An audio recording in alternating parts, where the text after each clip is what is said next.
Do you know the feeling when you've been trying to solve one mystery for your entire life? Nope?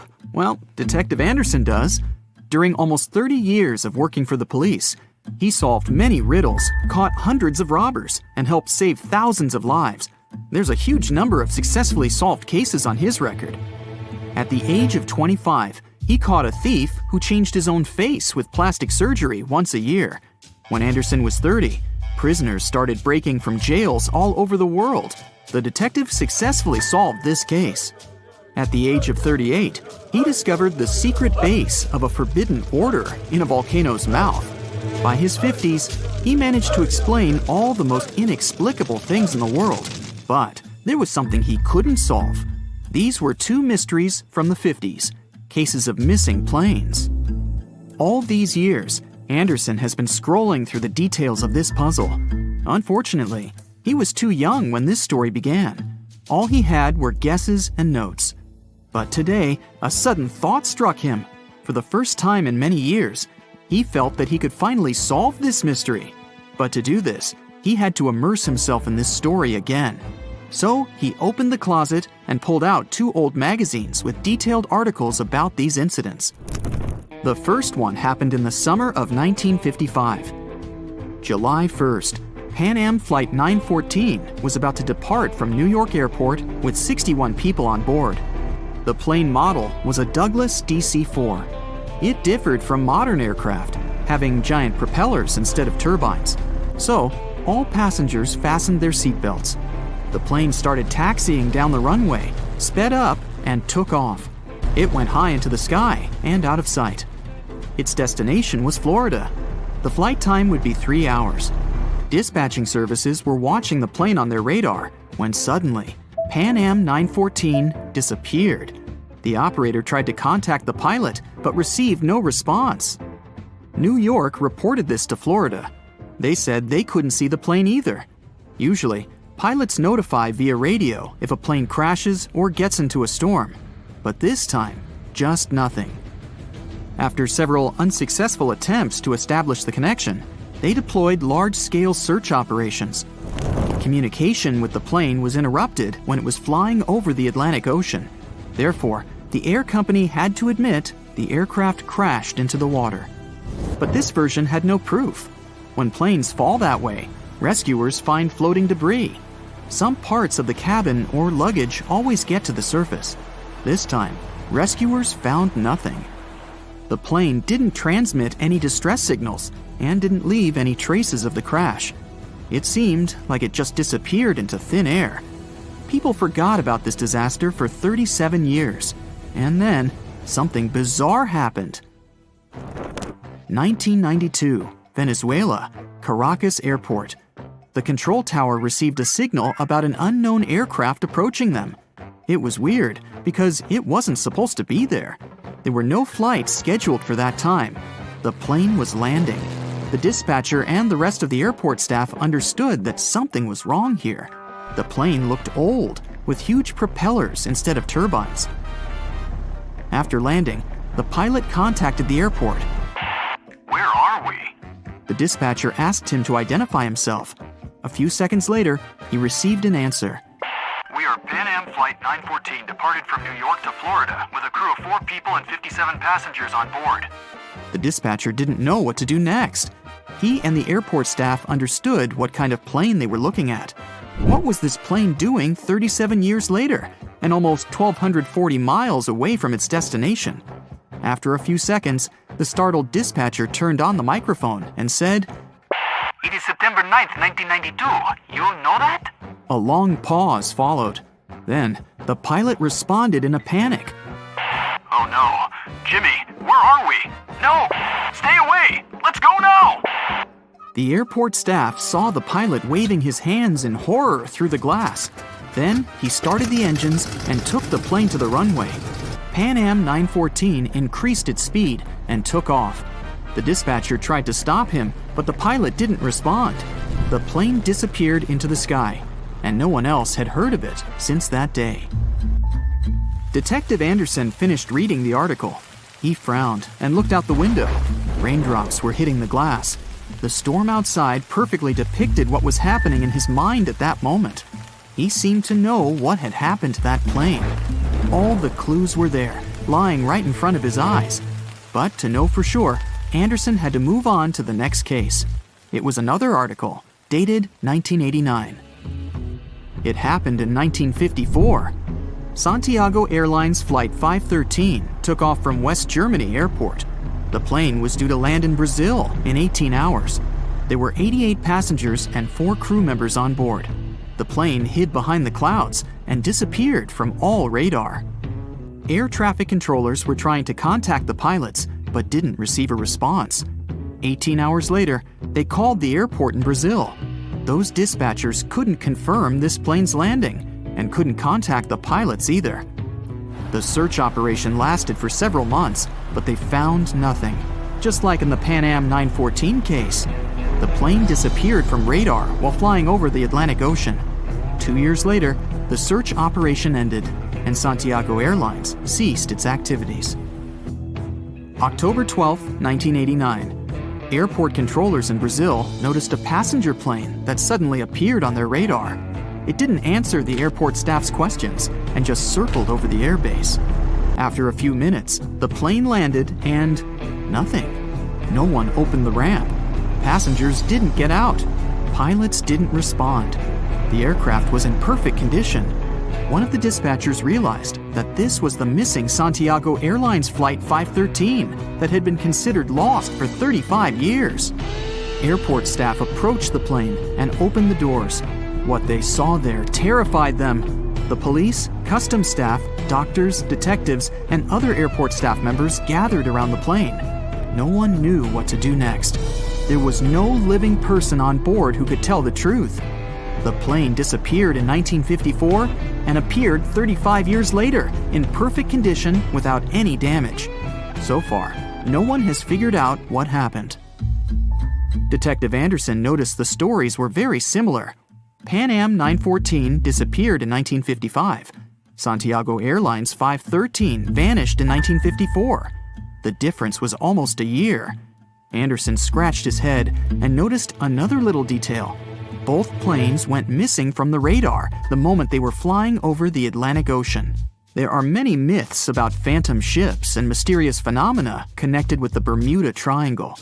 Detective Anderson knew these tales, but these 2 missing planes puzzled him. He looked at 2 articles and understood everything. Exactly! The solution was there, right in front of his eyes.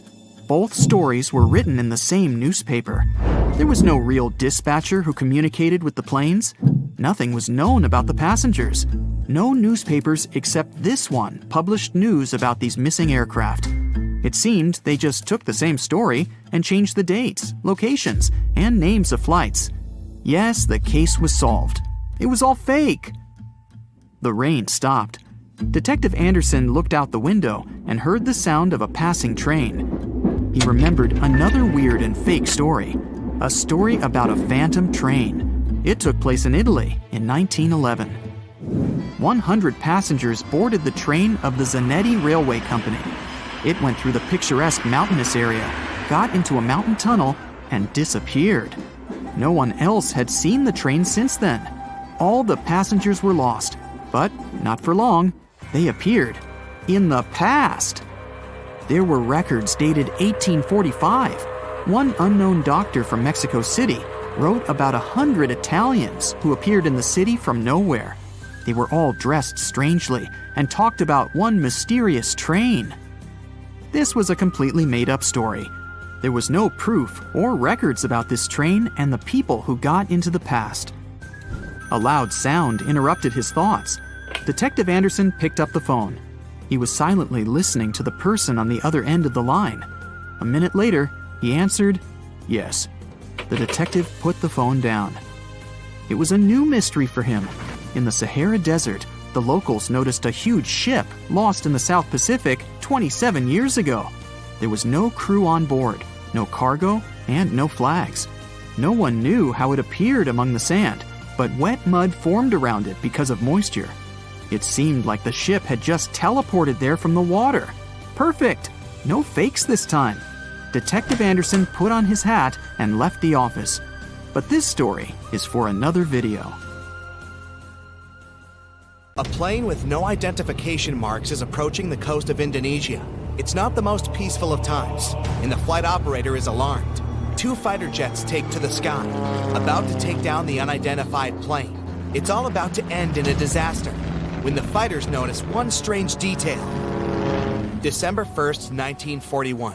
Captain of a Boeing 314, Robert Ford and his team are preparing for one of the longest flights on one of the biggest planes in the world. The Boeing 314 Clipper California is a high-capacity seaplane. It has no landing gear, so it can only land on water. Its length is 100 feet, and its wingspan is 150 feet. This is more than a 6-story building, and on board this plane, there is a restaurant, resting areas, and even a room with a bed. Despite its size, the Clipper California can stay in the air for more than 18 hours. Captain Ford doesn't suspect what is awaiting him ahead. He gets on the plane. Their flight is bound from San Francisco to Auckland, New Zealand. The first stop is Los Angeles. There's no problem with this. The next stop is Pearl Harbor. The flight is going fine. December 7th, 1941. It's been 3 days since the plane left Pearl Harbor. The last final step of the journey remains: flight to New Zealand. At this moment, Captain Ford receives an order to return the plane to the nearest Allied base. The way back is closed, so the plane continues to fly to Auckland. The Clipper lands safely at the Auckland airport and receives an order that seems impossible. Robert Ford and his team must paint over all the registration and identification marks on the plane and deliver it to LaGuardia, New York. Then, fly across the world. This is an uncharted route with a length of 23,000 miles. In the entire history of aviation at this time, no one has flown such a distance. The team doesn't have maps or modern navigation devices. They don't know the lands they will fly over. They don't know who they may meet on their way and at which airports they will land. They must maintain and repair the plane themselves, extract fuel, and plot the route. At the same time, they have almost no money. Immediately after receiving the order, the team goes to the Auckland Library. They study all the atlases and maps to create a detailed flight plan. First, they need to get to Australia, then fly to Africa along the coast of Asia, and then they should go to the US. The crew paint all over the signs on the plane and prepare for takeoff. Fortunately, before the start, one banker finds about their situation and gives them $500. The plane takes off. The team didn't notice they forgot to paint over the American flag. In a few days, it will save their lives. Before Australia, they fly to New Caledonia to evacuate a group of people from there and deliver them to Australia. The operation is successful. In Australia, the team needs to refuel the plane. They don't find special transport for Clipper services at that airport, so the crew themselves transport 800 cans of gasoline. And here's an important detail. The Boeing 314 doesn't use conventional fuel. It needs to be filled with special high-octane aviation gasoline.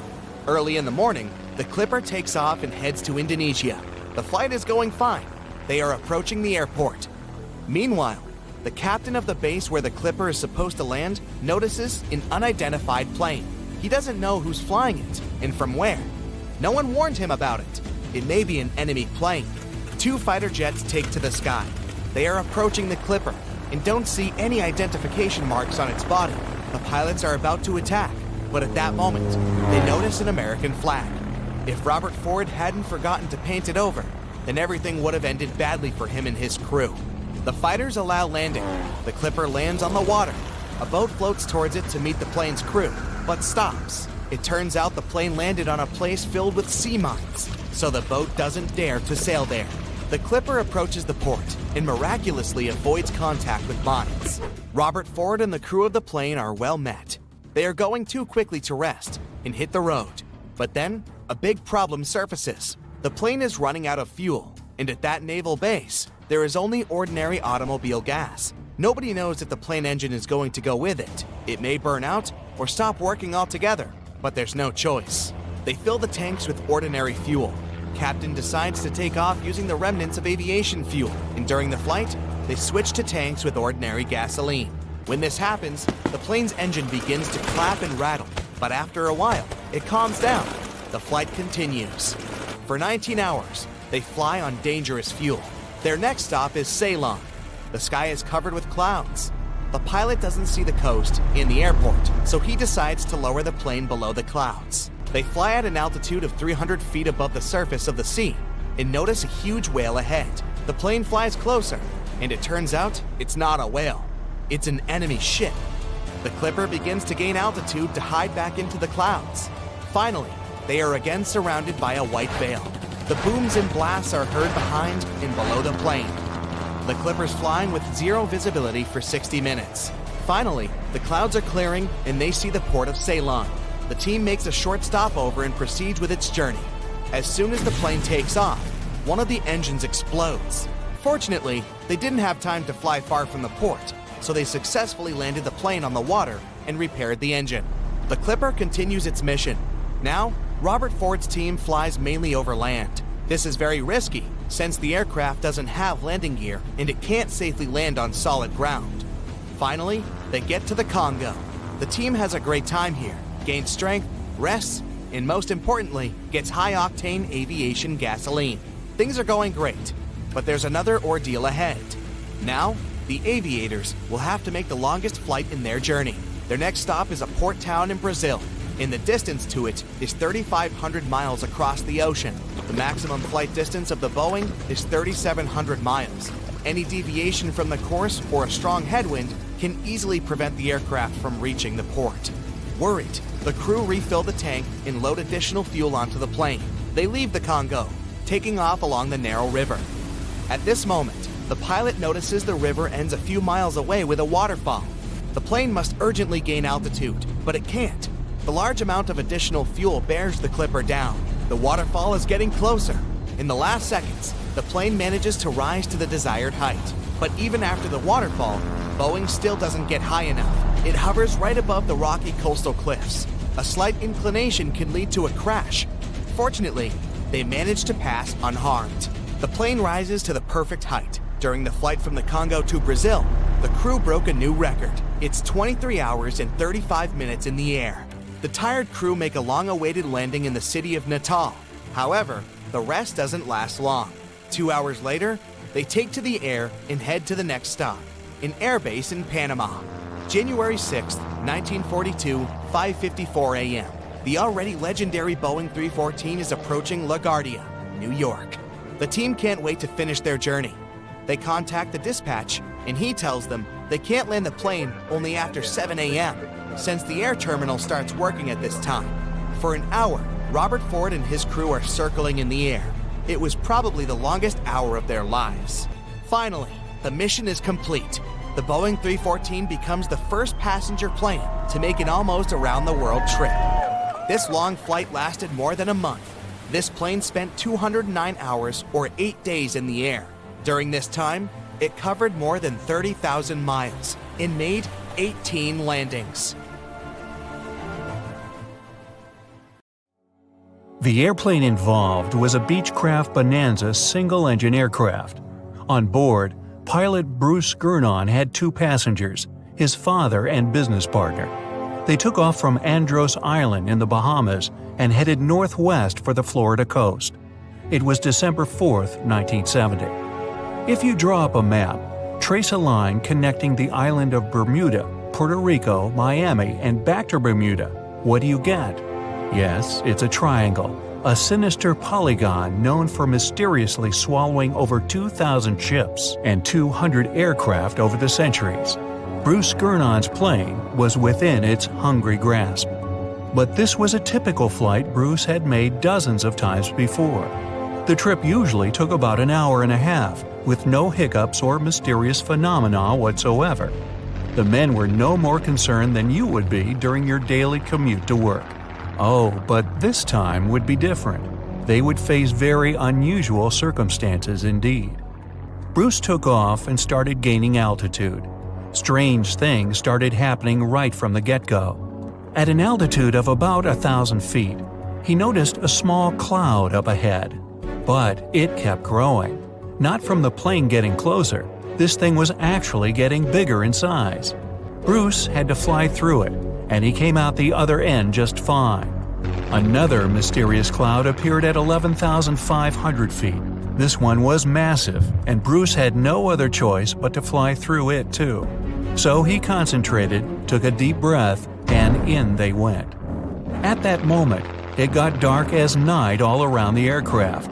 Not a single sliver of sunshine got through. But this wasn't a storm cloud, and it wasn't raining.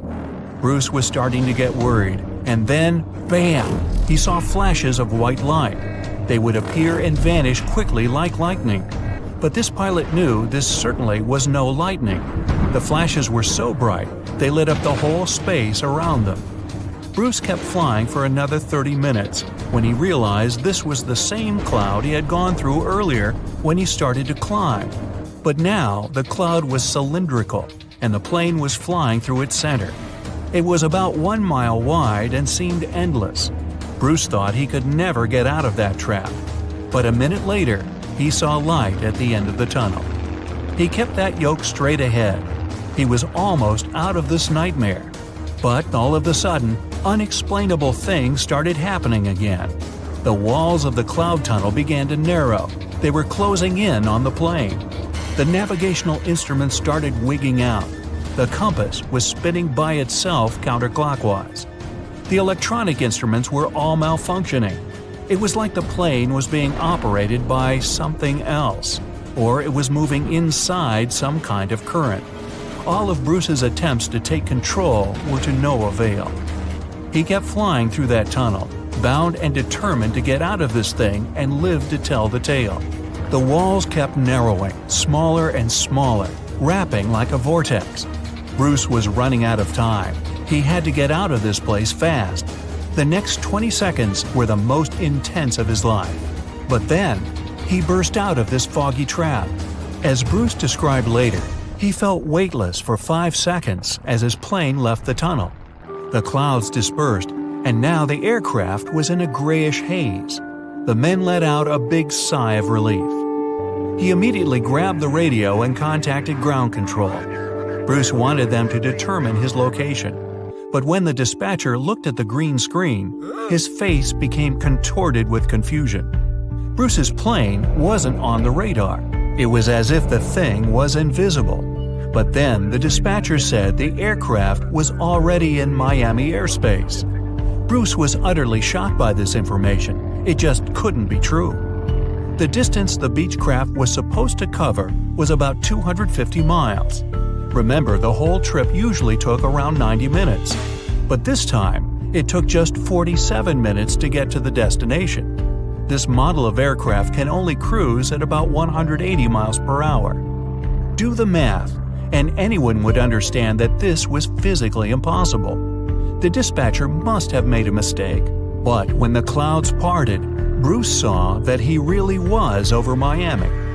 The plane landed safely, and it was time to try and solve this mystery. So what happened on that flight? Bruce checked the remaining fuel and his watch. After a short calculation, he was only more confused. The plane hadn't gone through the amount of fuel it should have. Bruce couldn't have been wrong. He was a very experienced pilot. By his early 20s, he already had 600 hours of flight under his belt. And he was all too familiar with this airspace he'd flown countless times. All the evidence in hand seemed to indicate that Bruce's plane just skipped over almost half the entire distance. The man thought about this bizarre occurrence for a long time. He even consulted with professors and experts, but none of them could give an exact answer to what happened that day. So he came up with his own theory and even wrote a book about it. Bruce thought it all came down to this electric fog with white flashes. Others, however, theorized that dark energy was responsible for this time leap. Yes, that same dark energy responsible for the expansion of the universe.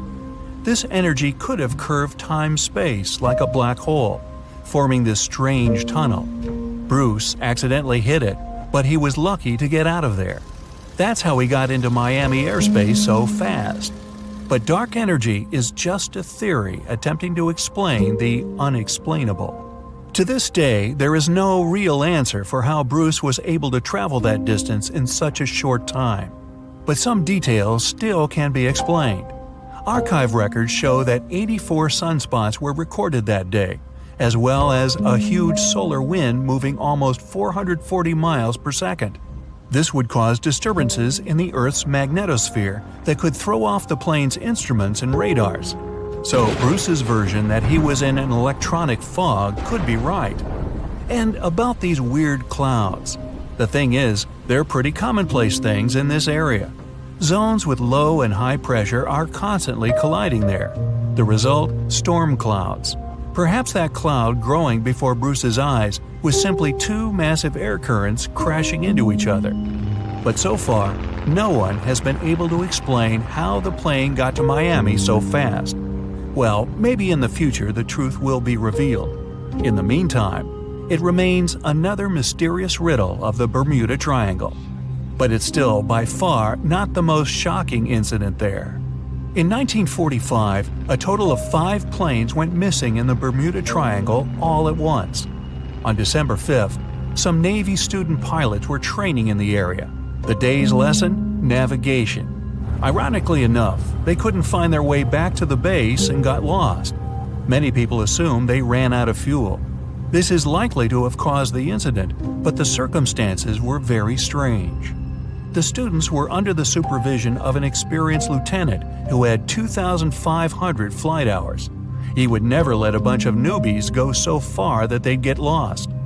The incident was called Flight 19. Even now, there's a debate about how it could have happened. 3 years later, a passenger jet headed to Miami from Puerto Rico disappeared in the same area.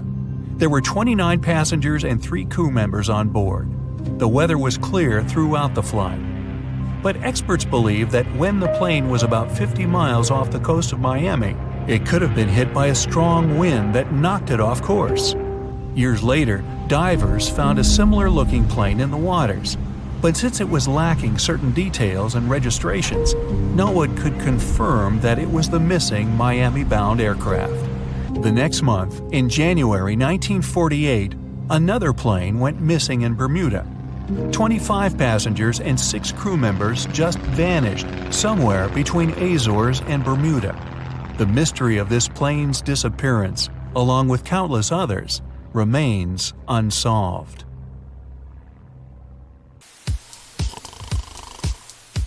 Have you ever watched an action-packed Hollywood film where an airplane gets a hole in its side and everyone starts freaking out?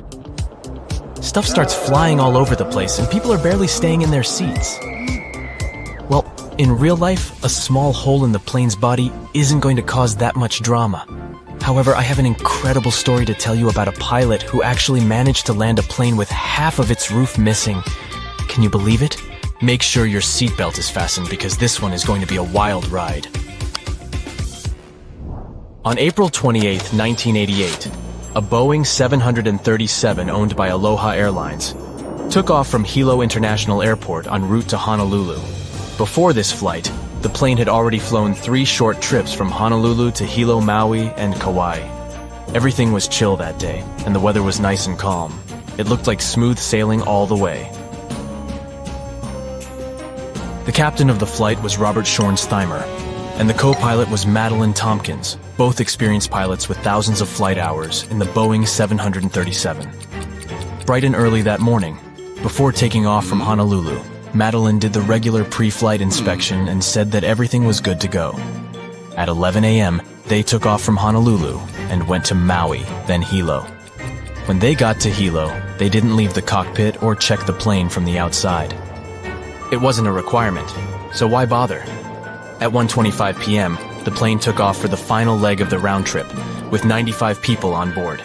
89 passengers, 2 pilots, 3 flight attendants, and an FAA traffic controller who sat in the observer seat in the cockpit. The plane had taken off like normal and reached its cruising altitude of 24,000 feet without any hiccups. But then, 26 miles from Kahului, things went totally haywire. The pilots heard a loud whooshing sound, followed by a crack, and then a rush of wind that was so loud it was deafening.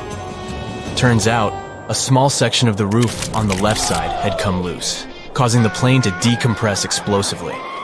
And to make matters even worse, the decompression caused a chain reaction that led to a huge chunk of the plane's roof ripping off completely. That missing part was a massive 18.5 feet long, and was part of the skin that covered the plane from the cockpit all the way back to the forewing area. The pilots didn't have a clue what was going on when the disaster struck. The first officer, who was the one in charge of the plane at that time, suddenly felt her head snap back, and then she saw a bunch of gray insulation and debris flying around the cockpit like it was a tornado. Meanwhile, the captain took a look around and was shocked to see that the cockpit door was nowhere to be seen, and instead of the first-class ceiling, he was staring straight up at the sky. The plane started to tilt from side to side, making it challenging to keep it under control. The crew in the cockpit quickly put on their oxygen masks, and the captain took over control of the plane. He then initiated an emergency descent towards the nearest airport on Maui Island. Luckily, all the passengers were seated, and most of them had their seatbelts fastened since the seatbelt sign was still on. Unfortunately, the 3 flight attendants were caught off guard. One of them was near the hole and was pulled out of the plane. The other 2 were thrown to the floor, with one of them hitting her head hard and losing consciousness. The third attendant tried to help the passengers and keep them calm. At the same time, the pilots were desperately trying to let air traffic control know that they were in trouble. But there were communication problems even between themselves due to the loud noise and the fact that they were wearing oxygen masks. They had to resort to hand signals to understand each other. Moreover, they were unsure whether their messages were being heard by ATC. The plane's controls were not responding properly, which made the captain's job of flying the plane even harder. The first officer was doing her best to assist the captain and communicate with the tower. It was only after the plane descended to an altitude of 14,000 feet that the controller finally received their distress call and immediately started making arrangements for an emergency landing. The control tower wasn't prepared for a situation like this, though. In fact, the tower had to call 911, just like any other regular person would do in case of an emergency. The problem was that the controller didn't understand the severity of the situation, and they didn't realize that the passengers and crew members would need medical help. This was because the crew had only reported a rapid decompression and hadn't explained the entire situation in detail. The plane was in a very bad mess, but the captain was doing everything he could to safely land the plane. As they descended towards the airport, the captain commanded the first officer to lower the landing gear, but the indicator light didn't turn on. The plane also had an issue with the left engine, which failed as they approached the runway. Despite these problems, the captain used the reverse thrust of the working engine to try and land the plane. It was a difficult and dangerous task, but they managed to land the plane safely on the runway. The passengers and crew members were then evacuated from the plane. It was a miracle that everyone survived. However, 65 people were injured. They had been hit by debris and pieces of the plane's body that were flying around. Unfortunately, the ground staff wasn't aware of the severity of the situation and didn't have enough resources to provide immediate medical assistance to the injured passengers. The first ambulance arrived 7 minutes after the plane landed, which wasn't an ideal scenario. Furthermore, there were only 2 ambulances on the entire island, which couldn't accommodate all the injured people. As a result, tour vans were used to transport the passengers to the hospital. Fortunately, 2 drivers who were former paramedics provided immediate first aid to the injured right on the runway. Meanwhile, the airport mechanics and office staff took the vans to the hospital, which was located 3 miles away. Despite the chaotic and stressful circumstances, only 8 people suffered severe injuries, but they all later made a full recovery. The plane was in really bad shape though, and it was no wonder it couldn't handle the stress of the decompression incident. Despite its age not being a problem, it had experienced a whole lot of takeoffs and landings, which took a toll on its integrity. The salty and humid environment it operated in only added to the damage. You see, planes are designed to withstand a certain number of flight cycles, and this plane had exceeded that number by a long shot. The majority of its flights were short domestic ones, which meant it had to take off and land way more times than it was designed for. This is what ultimately led to the roof coming off during the flight. The poor condition of the plane meant that it was beyond repair and had to be dismantled right there at the airport. What's interesting is that in an interview after the accident, one passenger recalled that she had noticed a crack in the plane's fuselage while she was boarding. She didn't tell the flight crew about it because she didn't think it was worth it, so they didn't know to check it. It It's important to remember that these types of accidents are very rare nowadays. Major airlines and airports take numerous steps to ensure safety. And according to Harvard University, the chances of being in an airplane accident are about 1 in 1.2 million. And that's a tiny percentage, and I don't know about you, but I find that very comforting. And even if something did happen, such as the roof of the plane coming off, it's reassuring to know that the pilots are trained to handle emergencies and can still land the plane safely.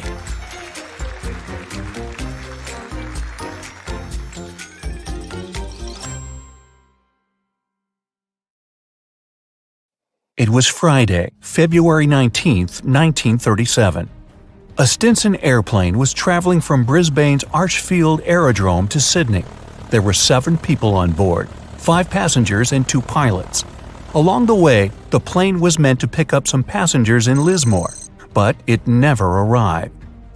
The official search centered around Newcastle and the Hawkesbury River, hundreds of miles south, where some people said they saw or heard the plane. The authorities took a statement from the postmaster in Hawkesbury. He said he'd heard the plane pass overhead just after 5 in the evening on the day it disappeared. Since he knew a lot about the aircraft, the authorities were convinced by his statement. But others believed something else. People who lived in the McPherson Ranges, on the border between Queensland and New South Wales, heard the aircraft going overhead at the same time it always did. People in the area knew about the flight from Brisbane. Some of them saw the blue and red Stinson plane vanishing into the clouds. After days of searching, nothing was found. At this point, a bushman called Bernard O'Reilly decided to take matter into his own hands. He lived in that high area of the country and remembered that there had been a powerful storm on the night of the disappearance. A big cyclone going over the mountains had made it impossible for the locals to do any work. On Saturday, February 27th, O'Reilly decided to go and find the missing aircraft and find out what had happened. The day before, he had gathered all the evidence on where the plane could be. O'Reilly got his ruler out and drew a line across a map to the last known place where the plane had been heard. He saw that the line crossed 4 high points. He was sure that the aircraft had never got beyond the nearby mountain range. He packed some food, climbed onto his horse, and set out. He rode to Mount Bithingable, then set his horse home. He continued on foot through the dense rainforest. He could barely see. The vines in the forest were as thick as wire netting. There wasn't much light that day, and he struggled to get his bearings. O'Reilly searched for clues to understand where he was. He looked for patterns in tree growth and differences in the level of bloom among the plant species. He tried to spot different birds' nests, which would indicate his altitude. He spent Saturday night in the wet forest and continued his search the next day. From the top of Mount Throckmorton, through a brief opening in the clouds, O'Reilly saw some high rocks. He suspected the Stinson aircraft had crashed there. Far to the southwest, in the endless green forest, he spotted a light brown treetop. This was an unnatural color for the late summer and seemed out of place. Fires happen rarely in the rainforest, but lightning strikes were possible. Could it just be a coincidence? Judging by his map, the tree was 8 miles away. O'Reilly pushed through the forest to reach it. When he was 3 miles away from the spot, he heard 2 voices calling out cooeys. This is a shout-out used by the Australian bush to attract attention, find missing people, or indicate someone's location. He thought it could be other search teams, and answering would have confused them. So he kept silent and continued walking toward the location of the voices. He crossed a gorge and climbed up high. He called out to see if anyone was there, but still got no reply. He walked back 600 feet along the plateau and shouted again. That was when he heard a response and headed toward it. O'Reilly finally arrived and saw a big tree which had been cut down. The entire trunk of another tree was burned, and there was a mass of metal on the ground. Finally, he saw 2 men. The other 4 hadn't made it. The 2 he found were the passengers Joseph Binstead and James Proud. But as soon as he saw them, he couldn't talk. Judging by their condition, O'Reilly knew he had possibly arrived too late to save the two men. It was 4 p.m. on Sunday. By that time, the two men had been alone in the forest for 9 days. Proud couldn't move because he had injured his leg, and Binstead had been carrying water for both of them. They had only found berries to eat and had lost all hope until O'Reilly appeared. There wasn't much daylight left, and O'Reilly decided to head back using a different, shorter route to get help. He came across someone on the way. O'Reilly told them what had happened and asked to borrow their horse. He later used a utility truck to reach someone's farm and call for help. On the farm, he found the number of a Mr. Robinson from Airlines of Australia using the Brisbane phone directory. O'Reilly called him and explained things and asked if he could organize a rescue party for the two survivors. Robinson agreed. O'Reilly and the farmer put together two separate groups. The first party, led by O'Reilly, would go back to the site with a small team, including a doctor and some supplies. They gathered at 2:30 a.m. on Monday, left an hour before the sun came up, and arrived at the site by 11 in the morning. The group led by Mr. Buchanan, the farmer, included more than 100 people. They started work at dawn, clearing the path that led to the plateau where the two survivors were. The plan was to carry them down the track to safety. Both Binstead and Proud would have to spend one more night in the forest, but this time they would get a tent and medical care. When the sun rose on Tuesday morning, March 2nd, the journey down the plateau started. The group cleared a 14-mile path, and the survivors' condition was stabilized. 6 of the 7 passengers had now been found, except for one. His name was Jim Westray, and he had helped the others get off the plane before it caught fire during the accident. That fire had lasted 15 minutes, but it was put out by heavy rain, which continued until 10 the next morning. On Saturday, at 6:30 a.m., before the rain stopped, Westray stood up and said he could see a farm with some sheep in the distance. The other 2 guys tried to discourage him from going and told him there was nothing out there. Westray said he would go there to get help, and within 30 seconds he was gone. When O'Reilly arrived, he was asked by the 2 survivors if he had seen Westray, but O'Reilly was sure he hadn't made it. He followed Westray's path to a 40-foot-high waterfall and confirmed his theory that he hadn't survived. The operation was successful, and the 2 survivors made it. The story made national headlines, and there were broadcasts about it on TV. O'Reilly was presented with a plaque and a check raised from the public. Years later, O'Reilly's nephew, Peter, organized tours showing his uncle's journey to the site. You unbuckle your seatbelt and stand up, stretching your legs after a long flight. You head towards the restroom and think about freshening up. Suddenly, you're in the air. Luggage flies around you. It feels like the world is ending. You're 30,000 feet above the ground, and you're heading for a crash landing.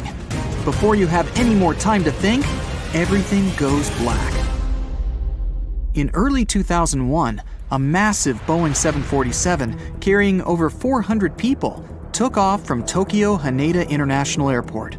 The flight progressed like normal until it reached 39,000 feet and coasting speed. Food was being served, and passengers were up and about like they would be on any other journey. Slightly earlier in the day, a Japanese airline flight between Busan, South Korea, and Tokyo, Japan, had begun in a similar fashion. This one was smaller, with about 250 people on board. It had also started coasting at around 37,000 feet. Both of these planes were on a similar flight path, only 2,000 feet apart, and due to meet over the Japanese island of Honshu. They were both close to this intersection when the pilot of the Boeing 747 noticed his anti-collision indicator going off. This was when he first knew something was wrong. One of the critical aspects of modern air travel is the coordination of air traffic control. Every flight is monitored, and pilots are advised if anything goes wrong. The entire point of air traffic control is to organize flights so well that collisions are impossible. Every modern plane is built with collision monitors, but they're never supposed to be used because of this. While the anti-collision indicators buzzed, 26-year-old trainee Hideki Hachitani was sitting behind the radars at the control tower, monitoring both flights. The stress of having to oversee more than 10 planes was overwhelming him. This isn't surprising, given that he wasn't even certified to operate by himself without supervision. When he noticed the potential collision, he rushed to prevent a disaster. He quickly contacted the flight from Busan that was cruising at 37,000 feet and told them to dip lower, trying to create a bigger gap between the planes. In his rush, though, Hachitani had made a terrible mistake. He had contacted the wrong plane. Instead of telling the Boeing 747 to reduce its altitude, the pilot of the other plane followed Hachitani's instructions and lowered from 39,000 feet to 37,000 feet, the exact same height as the 747. Both planes sped toward each other at 500 miles per hour on a collision course. Hachitani was beginning to panic now. When he noticed that the flight from Busan hadn't descended, he quickly instructed it to turn right. The pilot had, of course, failed to follow the instructions given because they'd been sent to the wrong plane. For an unknown reason, the instruction to turn right failed to reach anyone at all this time. The communications from air traffic control were failing, and the pilots didn't have any idea of how much danger they were in. When seeing Hachitani panicking behind the control panel, his supervisor rushed to the scene and took control of the situation. She contacted the flight from Busan and now told it to climb up. Amazingly, when she did this, she gave the order to a flight that wasn't even operating that day. Both of the flights ignored her because they didn't know that the message was intended for them. The Boeing pilot was at least aware that there was another plane close by, but his faith in air traffic control would have comforted him. Surely, if anything was badly wrong, someone would send him more instructions? At this point, the crash was beginning to look inevitable. For the passengers on the flights, though, everything would have seemed to be normal. They might have been eating some snacks, stretching their legs, or maybe waiting in line for the toilet, completely unaware that they were on course to fly straight into another plane. Luckily for all of the 600-plus people involved, the pilot was well-trained and confident in a situation that would cause most people to freeze up. Through his windscreen, he saw something that no pilot should ever see: another plane heading directly for him. With cat-like reflexes and remarkable composure, the Boeing pilot gripped the throttle and steered the plane down as low as he could for the seconds he had before the collision. The Boeing flew straight underneath the other flight. Imagine being a pilot and seeing the ground in front of you instead of the sky. They both made it out intact. This man had saved the lives of more than 600 people. That isn't to say that everyone got out without a scratch. The passengers were completely unaware of the entire incident, so barely any were buckled in. They were powerless as the change in direction threw them against the inside of the plane. Out of nowhere, with the plane's sudden movement, many hit the roof with the force of a car crash. Every unsecured object and person were thrown through the air. Some might have even felt like the plane had just hit the ground. Miraculously, only 7 passengers and 2 crew members were seriously injured, and the rest only received minor injuries. The pilot circled back to Tokyo to allow all of the injuries to be treated. Thanks to the quick response of medical teams and unbelievable decision-making and skill shown by the pilot, everyone on the flight survived. Every time you travel on a plane, you're signing up to shoot through the sky at speeds of up to 500 miles per hour in a fragile metal shell. You're surrounded by enormous, dangerous motors, 6 or 7 miles above the ground. Surely there's no way you'd survive if the plane itself started to fail. The Hudson Bay landing shows that skilled pilots can overcome seemingly insurmountable odds. On January 15, 2009, Flight 1549 was set to fly from New York to North Carolina. The pilot, Chesley Sullenberger, was a former jet pilot who converted to commercial flights in the 1980s. The sky was clear and the conditions were favorable. It was a typical flight for all of the 155 passengers on board, until the worst happened just a minute and a half in. As the plane climbed to 3,000 feet, they hit a flock of Canada geese. They hit the entire plane, but most importantly, some geese got caught in both engines. When Sullenberger realized that his engines were failing, he contacted air traffic control. They ordered him to land back at the airport, but he realized that it was impossible. With failing engines and no clear runway to land on, he had to take control of the situation to save the lives of everyone on board. Without full control of his plane, he wasn't able to operate at the normal altitude. He flew so low that he passed over the George Washington Bridge at only 900 feet. The people on the bridge were terrified to see the plane so close, but they had no idea how bad things were on board. With the plane speeding at 140 miles per hour, Sullenberger saw the Hudson River in front of him, and he had no choice but to land on it. Everyone in the control tower was shocked to hear what he had to do, but there was no other option. Landing on a runway is one thing, but commercial pilots aren't trained to land in a river. Sullenberger had to think clearly and plan the landing while flying towards the ground. He made sure to allow the tail to touch the water before the nose. Landing nose first would compromise the engines further and cause even more damage. Amazingly, the plane touched down on the water without falling apart. Their momentum gradually decreased until they were at a slow, steady pace across the surface. From a distance, people might have thought it was just a slow-moving boat. A ferry arrived impressively quickly to fetch the stranded passengers, who waited on the wings and the inflatable slides. Everyone received minor injuries from the collision with the river, but they all survived. Captain Sullenberger went down in history as one of the most remarkable pilots ever, having saved so many people from a seemingly hopeless situation. There was even a movie made about his heroics.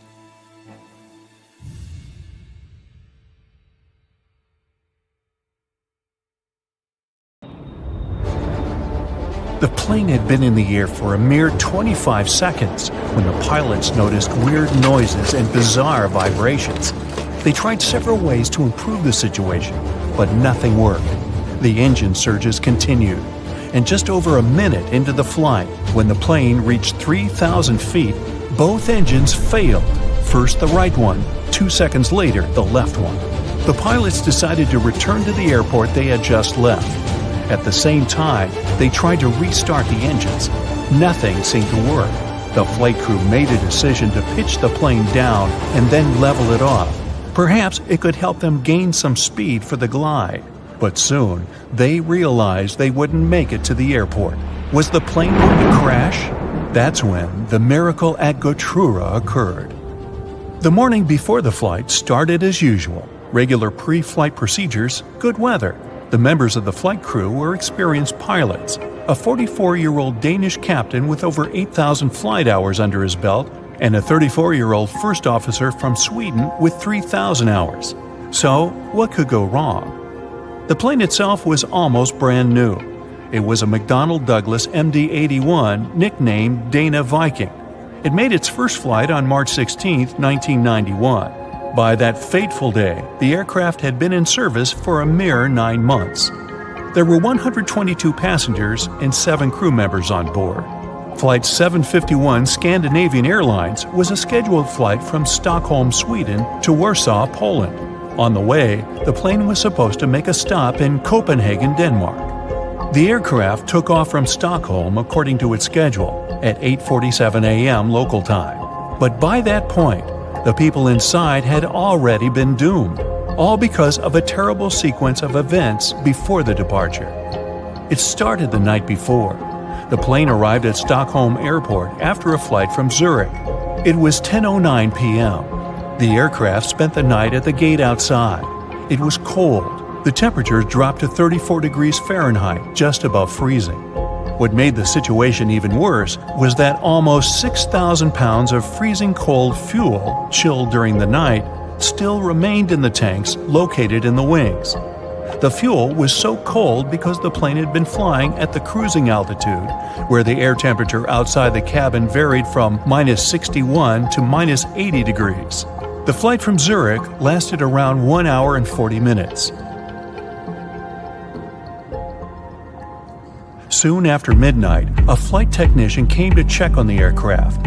The man had to remove some slush from the landing gear, otherwise he wouldn't be able to examine it. At around 2 a.m., when he was leaving, he noticed some ice covering the upper part of the wings. By the morning, the situation had become even dire. A layer of clear, almost invisible ice had formed on the tops of the wings. The plane had to leave the gate at around 8:30 a.m. An hour before the departure, the mechanic responsible for the plane noticed that some ice covered the underside of the wings. He decided to make sure there was no ice on the tops of the wings. He climbed a ladder and put one knee on the wing. Then he bent forward to touch the front part of the wing. There was no ice, just some slush. The mechanic decided to make sure everything was fine with the air inlet of one of the engines. He didn't find anything abnormal. Soon after that, the personnel used more than 220 gallons of de-icing fuel to remove ice from the plane. The mechanic consulted with the captain of the aircraft and ordered the staff to de-ice the underside of the wings as well. After all, he had seen some ice there. But no one thought to double-check if there was clear ice on the tops of the wings. After they had finished the procedure, the mechanic reported to the captain, "We're done here. De-icing finished. There was a lot of snow and ice, but everything's clear now." The captain thanked the mechanic and carried on with the pre-flight procedures. The plane taxied to the runway.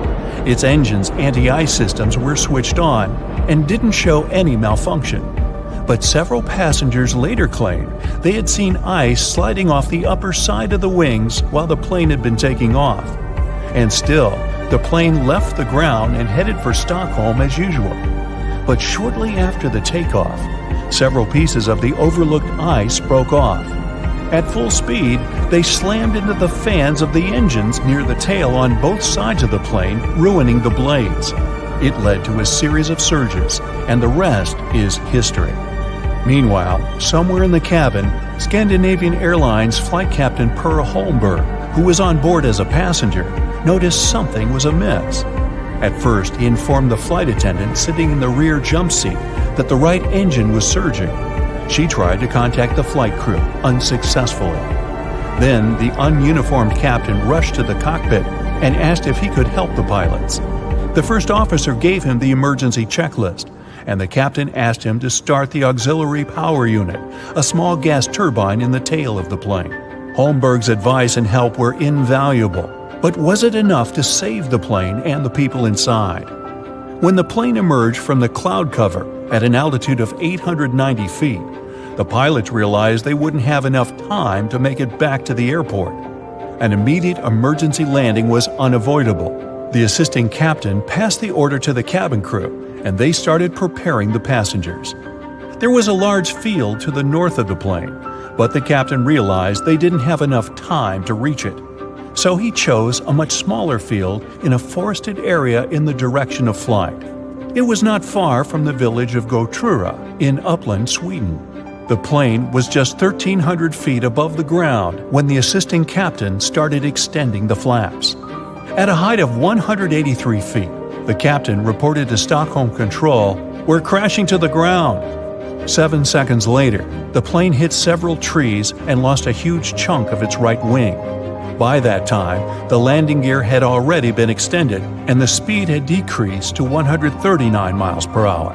Moments later, the plane's tail struck the ground and broke off. The aircraft kept sliding across the field, still at high speed. It traveled 360 feet, with its main landing gear leaving marks on the field. At one point, the plane lost the main and nose landing gear. Its fuselage broke into 3 parts. Miraculously, there was no fire. If you look at the pictures from the crash site, the plane torn into pieces, with its parts scattered across the field, it's hard to believe that all 129 people on board the plane survived. It seems like a miracle, but it was also thanks to the flight attendant's quick reaction and the correct instructions they gave the passengers.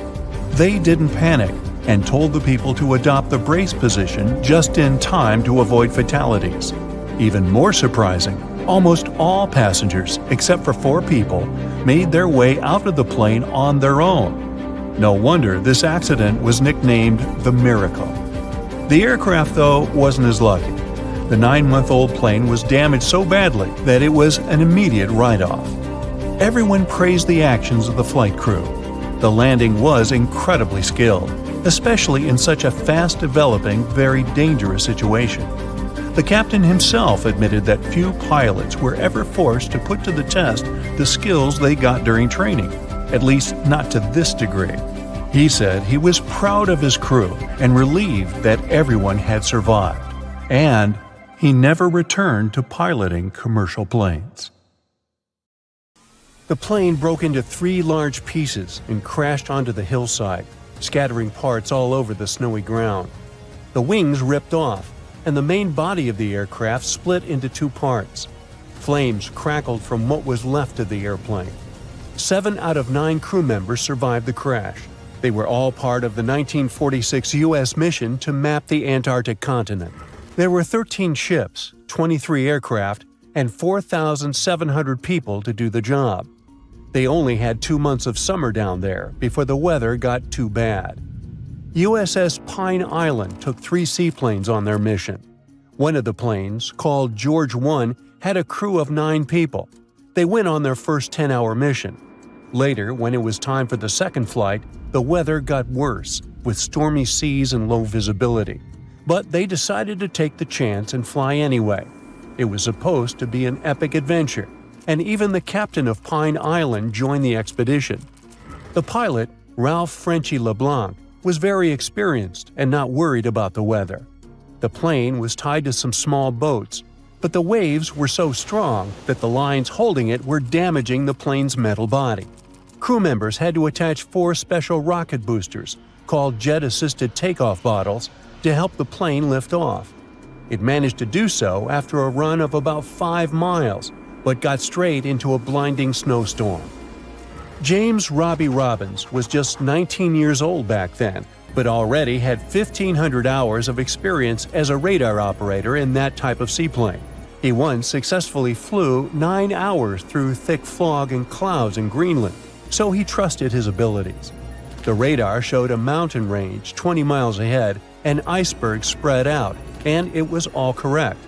They had to stay low to take photos for mapping, and it was impossible in bad weather. So the pilot decided to turn the plane around to head back to the ship. Suddenly, the plane hit something. At the time, they didn't know what it was, but later they realized it was a snow-covered ridge that was hidden and couldn't be seen on radar. The loud bang shocked everyone on board. The pilot and co-pilot quickly pushed the plane's controls to try to lift it back into the sky. But just a few seconds later, the fuel tank in the front of the plane blew up. Collapsing with a ridge likely cracked one of the fuel tanks, so the gas started to leak. The fumes from the gas might have been set on fire by an electrical spark or the plane's hot engines. The blast was so strong that it broke the plane into 3 parts. The pilot was hurt and stuck upside down in the burning front part of the aircraft. Some of the other men were also badly injured. Some crawled out of the wreckage, and others had been thrown out into the snow during the crash. Most of them couldn't even remember the bang or the impact. The crew managed to pull the trapped pilot out of the wreckage and put him into a sleeping bag inside the back part of the plane. They also tried to help Frederick Williams, who was severely injured. They placed him on a piece of debris to keep him still and wrapped him in blankets to keep him warm. Unfortunately, even though they did their best to take care of them, Williams passed away a few hours later. Sadly, the navigator and the radio man didn't survive the crash either. 3 crew members had only 1 blanket, so they took turns staying in the middle where it was warmer. For the first 3 days, the weather was really bad. It snowed a lot, and the sky was super dark and cloudy. The crew started looking through the wreckage for anything useful. Near what used to be the back part of the plane, they found 3 big boxes of pemmican. It's a kind of emergency food that has everything you need to stay healthy, but it's not the most delicious food on Earth. Each box had about 100 paper cups filled with this special food. They also found better food in the flight rations. There were steaks, potatoes, canned veggies, bread, butter, salt, pepper, sugar, canned milk, a few cookies, and even 2 big cans of peanut butter. They had enough food to last for a while, and they figured the pemmican would help them get through the long, dark winter if necessary. All of the fresh food was hidden in the snow, where the kitchen used to be, so they had to dig it out. They got most of the sugar by licking it off the snow and separating it by taste. The crew also found a small 2-burner stove in the emergency supplies, but they didn't have any fuel. Luckily, the plane had some fuel left in the tanks, so they tapped one of the lines and had enough to last a long time. They kept the burners constantly on to melt snow to fill 2 or 3 water holders that held about 4 or 5 gallons each. It seemed like it took 15 or 20 pots of snow to fill just 1 cup of water. After 3 days, the weather got better, the sky was clear, and the sun was shining brightly. From where they were, they could see the ocean down the hill. While exploring the wreckage, they found more sleeping bags, a camera with film, and other supplies like a sled and a life raft made for 9 people. Days went by, and the sun never went down. Huge, hungry seagulls hanging out right next to the wreck were getting on everyone's nerves. To distract themselves a bit, the crew played an old Navy game called Salvo. It's like a battleships game for 2 players, where your task is to find and defeat all the ships of your rival. They also took some photos of everyone and the wreck from different angles with a Brownie box camera they had on the plane. The radar man painted big yellow letters on the airplane's wings with the names of the deceased crew members to make sure rescuers knew what had happened. On the 13th day, a rescue plane finally showed up. Everyone shouted, waved, and did everything to get the pilot's attention, but the plane didn't stop and kept flying.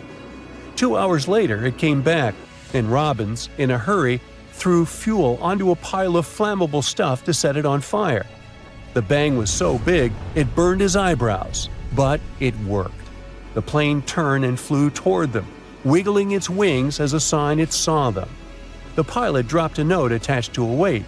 It said, "If you can walk to the lake, make a circle. If not, form a straight line." The lake was 10 miles away, but they knew they had no choice but to get there, and so they made a circle, signaling that they were ready for rescue. Then they got to work. They stacked sleeping bags on a sled and placed their injured pilot on top. Robbins took a compass from the crashed plane and attached it to the sled's handlebars to help guide them. 3 men pulled the sled while another walked behind, making sure they stayed on track. The snow was so deep that they often sank up to their waists. The journey only got easier when they reached solid ground, so it took them 24 hours to walk the 10 miles to the shore. As they got close, a thick fog rolled in, so they couldn't see the rescue plane. But the pilot started the engines and the crew followed the sound. Soon, 2 rescuers arrived in a raft and helped them paddle out to the waiting plane. They climbed aboard and flew back to their ship, the Pine Island.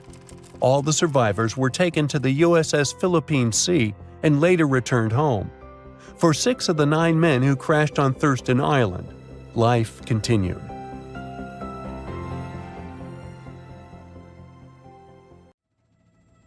Hey, look at this stunning futuristic interior. It's a long studio room with a low ceiling, white walls, and windows overlooking the forest. And there's also a large panoramic window in the corner. You can easily invite hundreds of guests here, and they will all be impressed. So what, would you like to buy or rent this spot? Oh, there's another minor nuance. This house is an airplane. Unfortunately, you can only fly somewhere on it if you invest a couple of $1 million for repairs, but it's possible to live here. A resident of Oregon, Bruce Campbell, created this place. He turned a giant Boeing 727 into his home, where he spends about 6 months every year.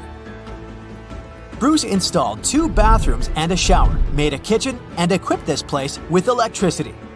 It has everything you need for a comfortable stay. But the most incredible thing is that you can create precisely the same house. To understand how to do this, let's look at Bruce's story. As a teenager, he was watching TV when he saw a report of an aircraft boneyard. These iron birds amazed him and inspired him to create a new home. Growing up, Bruce began to study electrical engineering and always remembered his teenage dream. In the 70s, he bought 10 acres of land in the woods near the town of Hillsboro, Oregon. This area is approximately equal to 8 football fields. After that, he began to look for a plane. In 1999, he hired a rescue company to help him find a Boeing. Soon, they found a 200-seat passenger aircraft in Greece. Since the plane was already out of order and no one would fly it, Bruce bought it for little money. It was just $100,000. The amount is small, considering that a new Boeing costs about $100 million. Airport staff removed the engine and fuel from the plane, disassembled it, and sent it to Oregon. After the logistics problems were solved and the plane ended up in the woods, Bruce began to turn it into a house. The repair work lasted several years. When everything was ready, the media found out about Bruce and made him a celebrity. He showed that even such gigantic things as an airplane could be recycled. Bruce invites anyone to his house to show that airplanes can be used for cheap housing. The advantages of such a house are that the airplane's outer layer can protect from cold, moisture, wind, and sun. Every year in the US, several hundred aircraft break down. People transport them to the aircraft boneyard, where these planes are waiting for repairs or turning into scrap metal. And many of them are in good condition. Another unusual house is located in Tokyo, Japan. It's definitely not your choice if you go to relax alone or think that home is a place where no one can bother you. Welcome to the transparent house. It looks pretty stylish. There are huge panoramic windows without curtains and no walls and doors between the rooms. There are a bunch of large shelves and ladders inside. You can climb, jump, and hang here. The height of the house is 3 floors. It looks like a modern urban tree house. This place is open to everyone. And now, take a look at the most fantastic tree house. Can you see it? No? No wonder. This house is almost invisible in the forest because of its mirrored surface. It's called Mirror Tree House and is located in Sweden. At night with the lights off, this small building completely merges with nature. Now turn on the lights in the windows and take a closer look. This is a stylish and modern building where anyone can spend the night. You need to pay for it though because it's a hotel. Here's another tree house. More precisely, it's a huge building built on several trees. It's called Minister's Tree House and is located in Crossville, Tennessee. It's considered to be the biggest tree house in the world. It's built from recycled wood.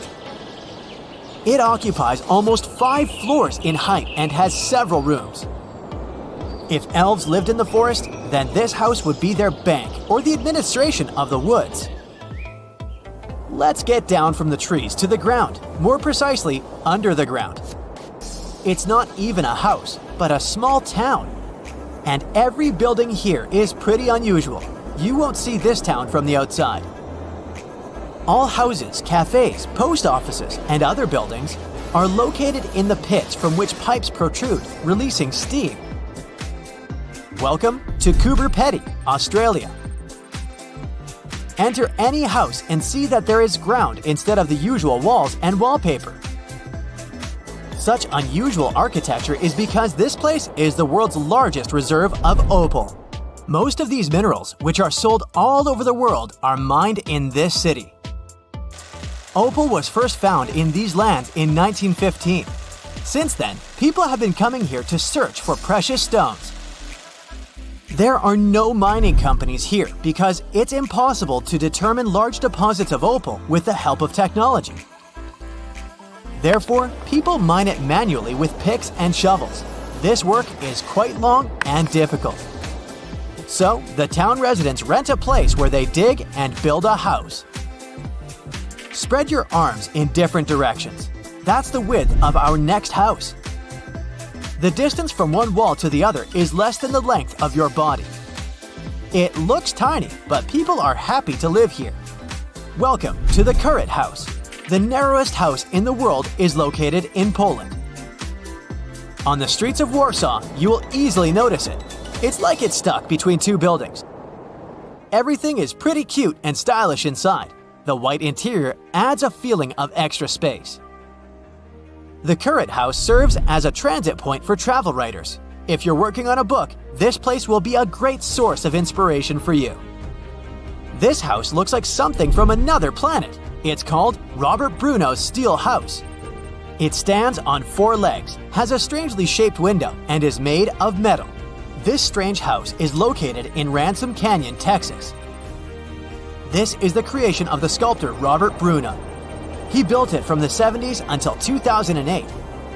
He used about 150 tons of blackened steel and made every detail by hand. Unfortunately, the sculptor passed away before he could complete his masterpiece.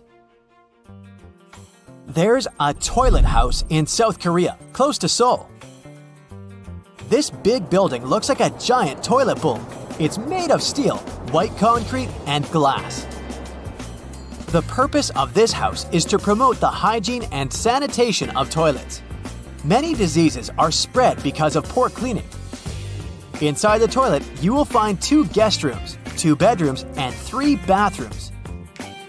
And to rent the whole building, you need to pay about $50,000. Looking at this house in one of the alleys of London, it may seem to you that the building is about to fall apart. The house was built in the 16th century and originally didn't look like this. But in 1687, the city council ordered the demolition of the building to free space for something else. The house was almost destroyed, but its owner sued the city council. He won the case and the council was obliged to restore the house. But they did it in a hurry, using cheap materials.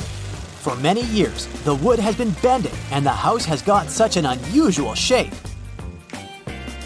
Let's end our realtor's journey with this fun house.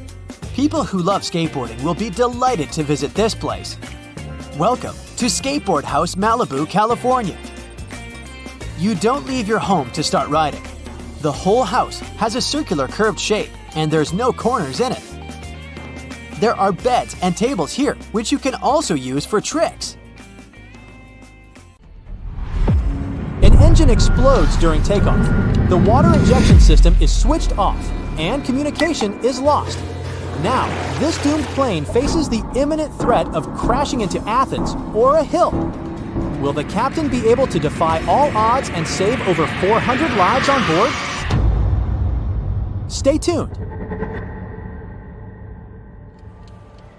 It's 2 in the afternoon. A Boeing 747 starts rolling down the runway, picking up speed.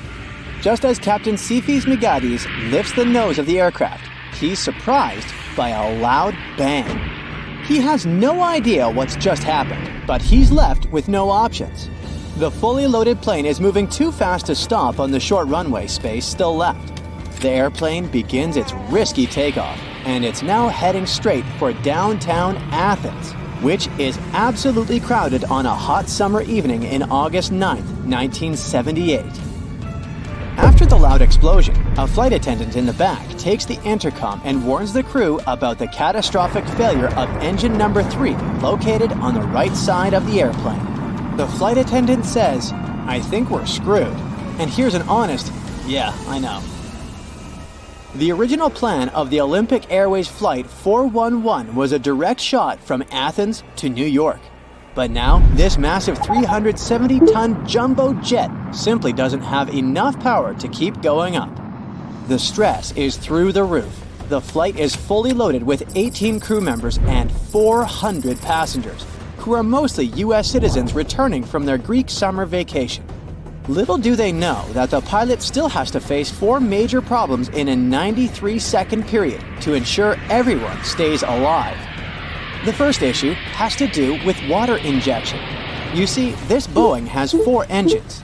Engine number 3 has just exploded, and engine number 2 is operating with reduced power after maintenance. So the pilot needs the remaining engines to give their all to get this plane climbing. The thing is, pushing the engines to the max creates a ton of heat. So, Captain Migades asks the onboard flight engineer to double-check if the cooling system is on, preventing the engines from getting too hot and maintaining a safe temperature. It's a bit tricky to explain what went wrong at this point, but experts think that in the heat of the moment, the flight engineer might have gotten a little mixed up. Instead of ensuring the water injection is on, he does the opposite and switches the system off just 9 seconds after takeoff. This mistake further reduces the power in the engines, limiting the plane's ability to climb by causing a loss of 4,500 pounds of thrust. So now, the plane finds itself in a seriously bad situation, barely cruising over the rooftops at below minimum speed. The second issue with this doomed aircraft involves the landing gear.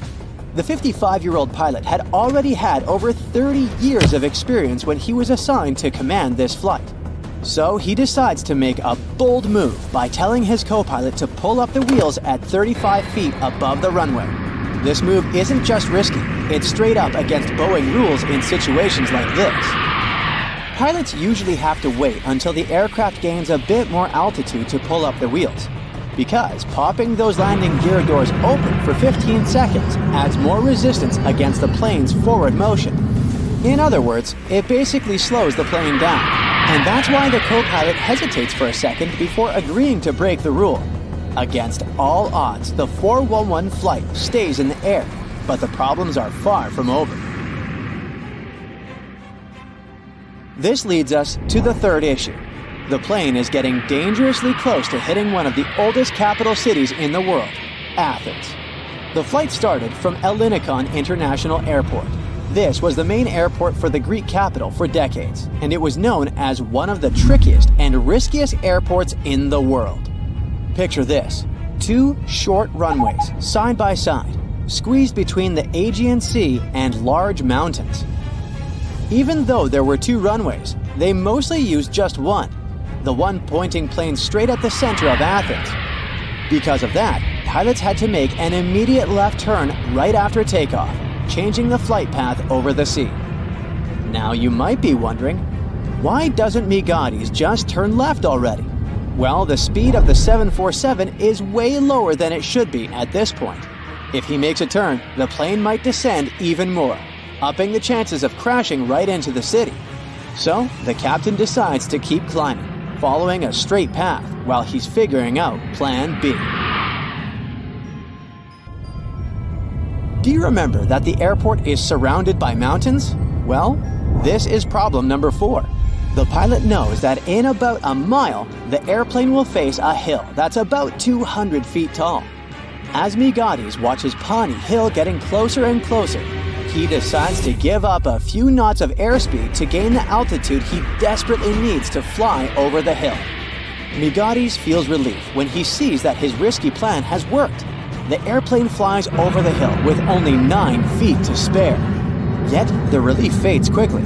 He still needs to come up with an emergency landing plan. Imagine the cockpit eerily silent. They don't have contact with the tower anymore. While the 2 pilots are doing everything they can to keep Flight 411 from crashing, the flight engineer is still focused on fixing the problems with the engines. The terrain gets lower after the plane flies over Pawnee Hill, so the captain decides to lower the nose of the plane to trade a bit of altitude for speed. But nothing happens. In fact, the airplane's speed just keeps dropping, and they're barely exceeding an altitude of 200 feet. The plane is so low that it's even taking down some television antennas. It's around the height of a 14-story building named the Inter-American Tower. The airplane gets so close to that building that some flight attendants can actually see people's faces inside. A happy ending seems unreal as the plane is approaching a catastrophic collision with Mount Aigaleo, which is over 1,500 feet high. But suddenly, the engines kick in with more power and the plane starts picking up speed. Some specialists believe the acceleration was due to the combination of three things. The wind shifted, the temperature outside dropped, and the water injection system kicked back in. And the good news is that with more power in the engines, the pilot successfully gains altitude. By 2:05, Migatis managed to turn left, avoiding a collision with Mount Aigaleo. The plane is heading towards the ocean. It keeps flying for over 30 minutes to dump fuel. The idea is to make the aircraft lighter before landing, as it's loaded with 160 tons of fuel needed for the transatlantic flight. After that, the captain brings the aircraft back to the same runway from which they took off, and they land safely at Alinicon Airport. Everyone on board is safe, not a scratch on them, all thanks to this pilot who bravely broke the rules to save his crew and passengers.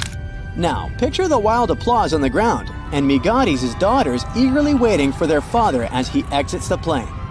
And it's no small feat, this pilot did the unthinkable. To put it in perspective, every Boeing simulation of this same flight ended in a crash. Migatis' impressive achievement led Olympic Airways to modify some of its procedures, and Boeing began to include a review of this case in its training curriculum. Now, you might be thinking that Migatis was traumatized after this accident and never wanted to board an aircraft again. But nope. Remember, we're talking about a real hero. At 6 p.m. on that same day, Migatis took his seat in the cockpit of a replacement Boeing 747 and flew 400 passengers over the Atlantic to New York.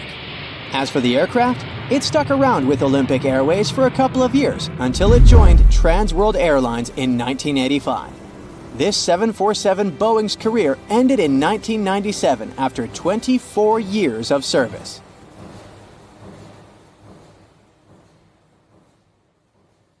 Pan American Flight 6 was finishing an around-the-world trip with several stops on its way. On October 16, 1956, the Boeing 377 Stratocruiser, dubbed Sovereign of the Skies, left Honolulu and was heading for San Francisco. It was the flight's last leg, but no one could predict this phrase would turn out to be not just a figure of speech. The plane had to start its journey at 7:30 p.m., but some maintenance issues delayed boarding for almost an hour. The passengers were getting a bit impatient. The plane finally took off at 8:26 p.m. and soon reached the altitude of 13,000 feet. For some time, the aircraft was experiencing turbulence, which made it impossible to serve dinner. Several hours later, the lights were dimmed and the passengers stretched across empty seats preparing to have a peaceful sleep. Little did they know that sleep was the last thing they were going to get that night. At about 1 a.m., the cockpit crew got permission to climb to 21,000 feet, but once the aircraft reached the needed height, a terrible thing happened. At 1:20 a.m., one of the plane's engines started to overspeed. George Hacker, the first officer flying the plane, tried to deal with this problem by slowing the plane down. It didn't work out. This made Captain Richard Ogg cut off the oil supply to the engine altogether. After a while, the engine conked out, but its propeller kept windmilling in the airstream. It caused the aircraft to start losing precious fuel and seriously slowed down its speed. The plane was moving far too slowly now, just 174 miles per hour. It was also losing altitude at an alarming pace, at the rate of 1,000 feet per minute. The three remaining engines were struggling, trying to decrease the breakneck speed of the descent. At least, they were still functioning. It made the pilots feel somewhat hopeful. But all of a sudden, the captain noticed that the fourth engine started to fail. It was producing just a bit of power, even though it was working at full throttle. At 2:45 a.m., the unavoidable happened. The fourth engine started to backfire, and the pilots had to shut it down. Now the plane had only two working engines and was moving more and more slowly. The crew calculated how much fuel the aircraft was consuming, and a heavy silence filled the cockpit. The pilots had nothing to do but face the awful truth. The plane didn't have enough fuel to reach San Francisco. Neither could it return to Honolulu. Captain Ogg sent a radio message to the U.S. Coast Guard. Pan Am 90943, Flight 6, declares an emergency over the Pacific. At that time, a Coast Guard cutter was always on patrol between Hawaii and the California coast. Such ships passed on radio messages to the nearest airplanes and provided them with weather information.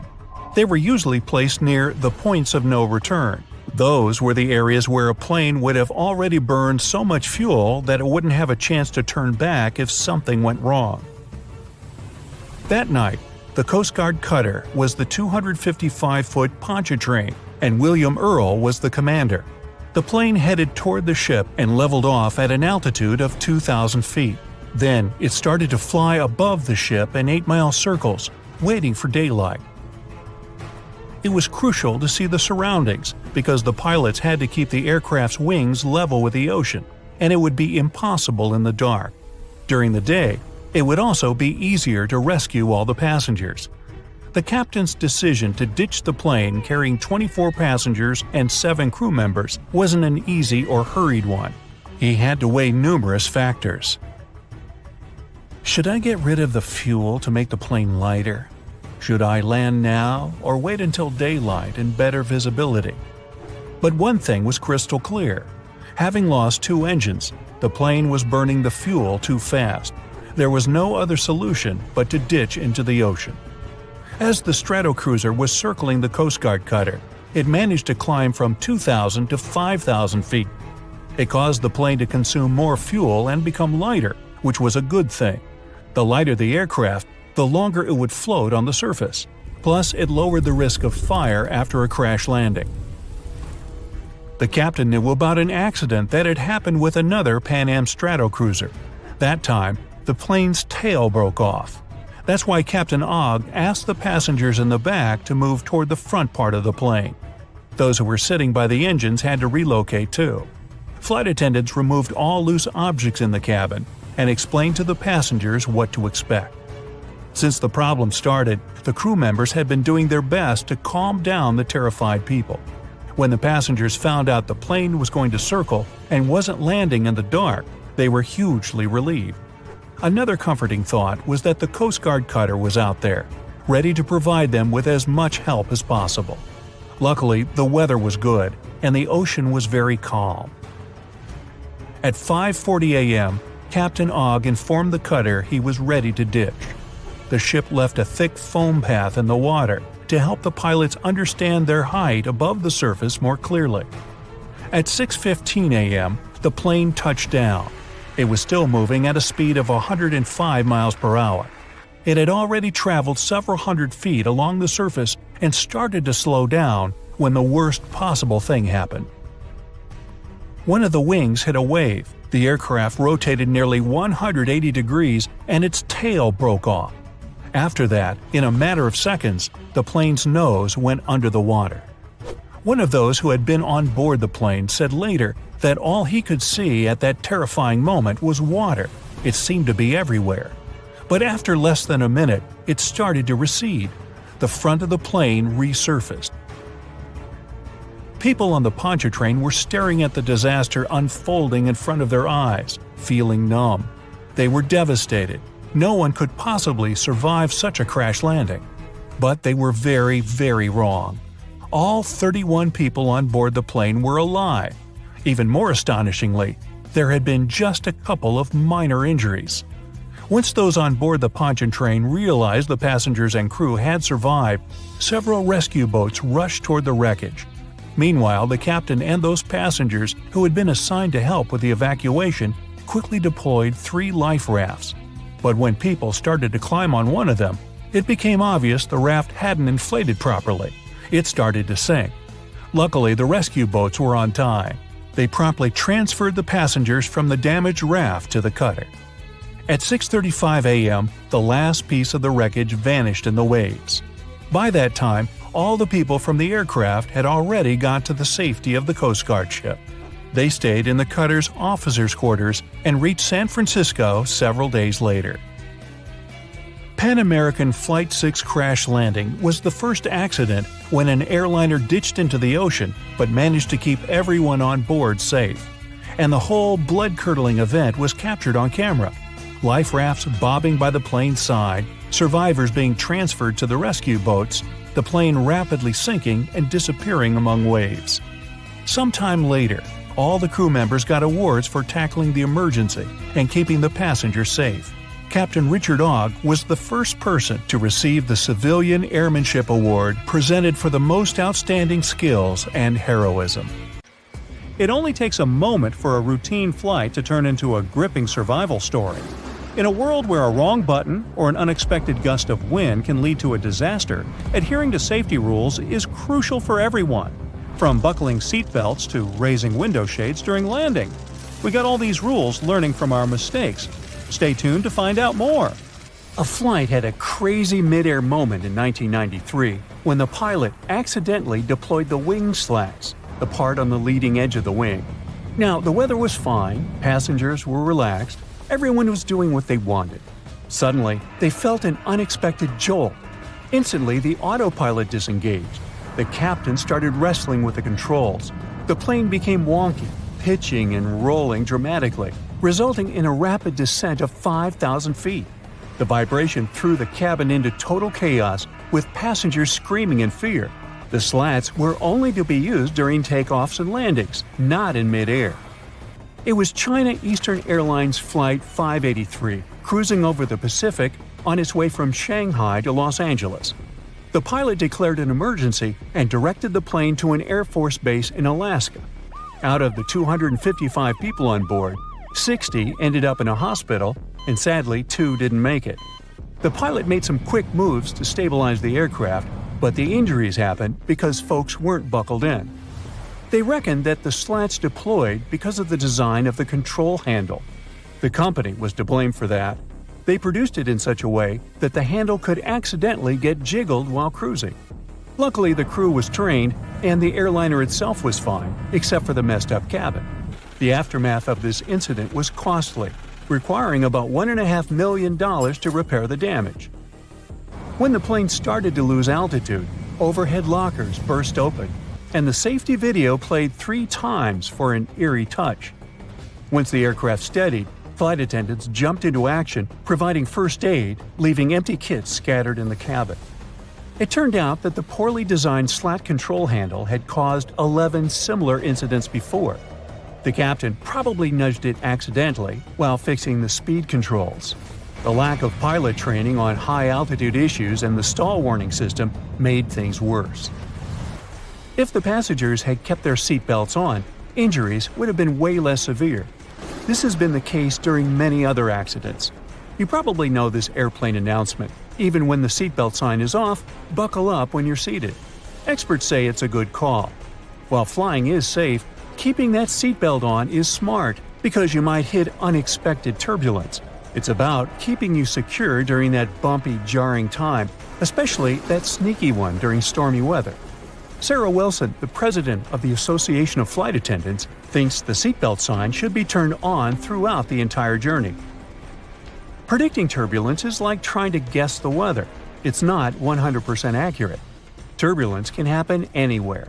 Aircraft are tough. They can handle really bad turbulence. The real risk is getting injured during turbulence, not planes falling apart. It's rare, but accidents still happen. In a dramatic episode in 2016, a pilot pulled off a superhero move, saving 439 lives. He was getting ready for takeoff in Shanghai. All of a sudden, another plane showed up on the runway in front of him. Reacting with lightning-fast speed, the pilot swiftly elevated his plane, narrowly avoiding a disaster. The pilot was awarded $360,000 for his remarkable skills. He missed the other plane by less than 67 feet, about the length of a semi-trailer truck. It turned out that the air traffic controllers and the landing crew had mixed things up. 2 controllers lost their licenses, and 13 others got in trouble. They say this incident was like a throwback to the Tenerife airport collision in 1977. Back then, 2 jumbo aircraft collided on a foggy runway. They didn't get lucky that time. The incident was a total disaster. certain accidents in aviation history prevented others. With each crash, something crucial is upgraded. In 1956, two planes collided over the Grand Canyon, resulting in the tragic loss of 128 lives on board. This accident kick-started a $250 million air traffic control system enhancement. The Federal Aviation Agency also appeared in 1958 to keep an eye on air safety. Then, in 1986, a private plane accidentally entered the Los Angeles control area, colliding with another aircraft. This tragedy took 86 people's lives.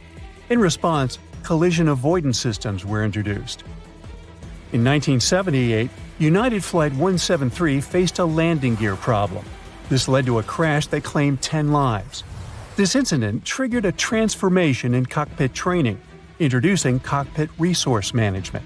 This management method shifted away from the traditional captain-centric approach to emphasizing teamwork and communication among the crew. Another upgrade was about averting in-flight emergencies. In 1983, Air Canada Flight 797 had smoke in the rear lavatory, which led to an accident that took 23 lives. The FAA responded by requiring smoke detectors and automatic fire extinguishers in aircraft lavatories. Post-1998, planes got retrofitted with fire-blocking seat cushions and floor lighting, with newer ones adopting flame-resistant materials. Winds can be dangerous in certain circumstances. The crash of Delta Flight 191 in 1985 brought attention to the dangers of wind shear. Research efforts by NASA and the FAA led to the development of forward-looking radar wind shear detectors. By the mid-90s, these became standard on airliners. The number of wind shear-related accidents has reduced significantly since then. In 1985, United Airlines Flight 232 faced a nightmare when the DC-10's engine failure left it virtually uncontrollable. Pilot Alfred Haynes landed the plane at a nearby airport, but the subsequent fire was terrifying.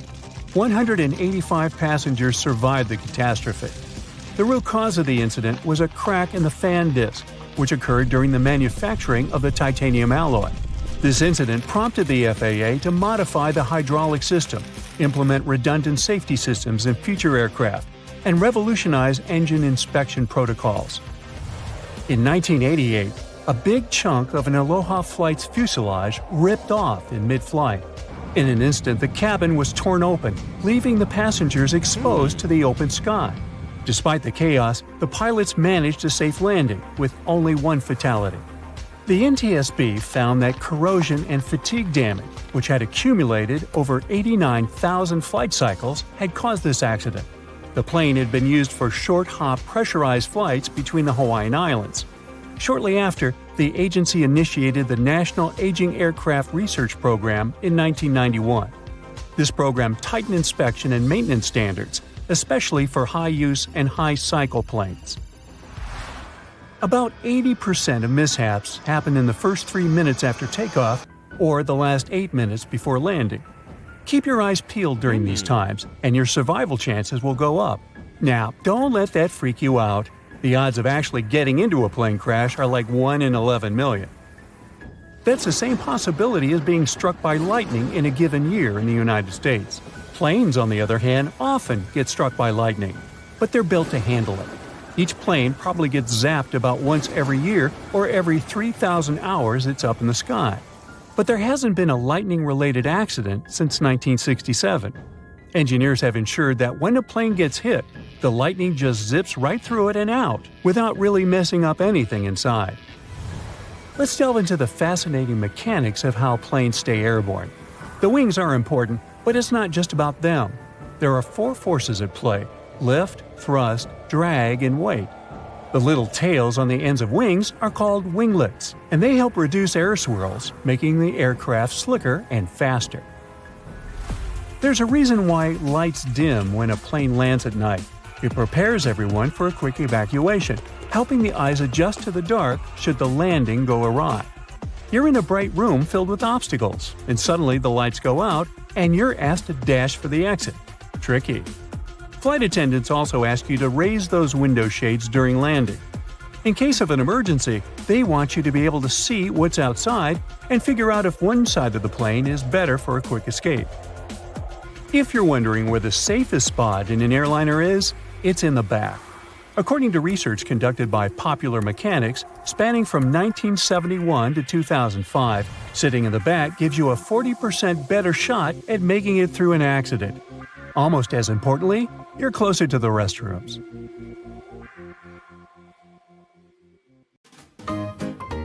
Her name is Lillian Boyer. Wait a minute, why is she standing on the wing of an airplane? Well, from 1921, Lillian made a living doing completely crazy mid-air stunts on planes. She really knew how to put on a good show, and she became famous all over the United States. But Lillian started her unusual career completely by accident. She was a regular 21-year-old waitress at a Chicago restaurant. That changed when two pilots named Elmer Partridge and Johnny Metzger became frequent customers there. One day, they offered Lillian a ride in their old biplane, a Curtiss JN-4D Jenny. She agreed, and they headed over to the local airport. Soon, Lillian was in the air. It was the first flight of her life, and she was incredibly excited. Flying didn't scare her at all. In fact, with a strong wind blowing in her face and the noise of the engine ringing in her ears, Lillian realized that planes were her calling. 4 days later, Partridge asked her if she wanted to take another flight.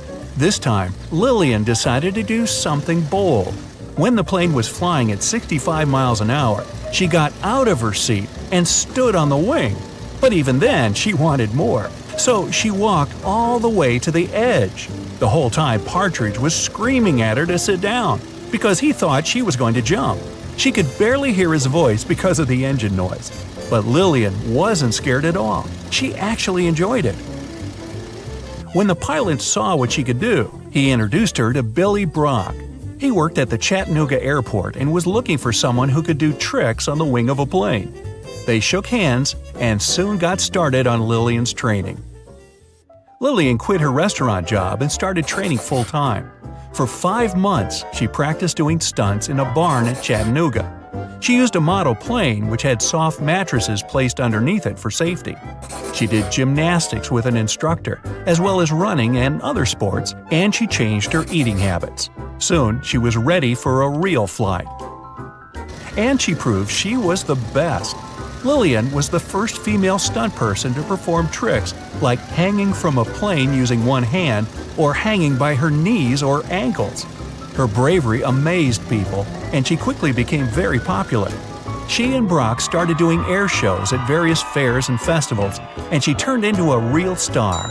When they came to town, the crowd always recognized them. There was always a car waiting for Lillian, and she had a lot of passionate fans. Lillian was the only woman at the time who could perform one very risky stunt.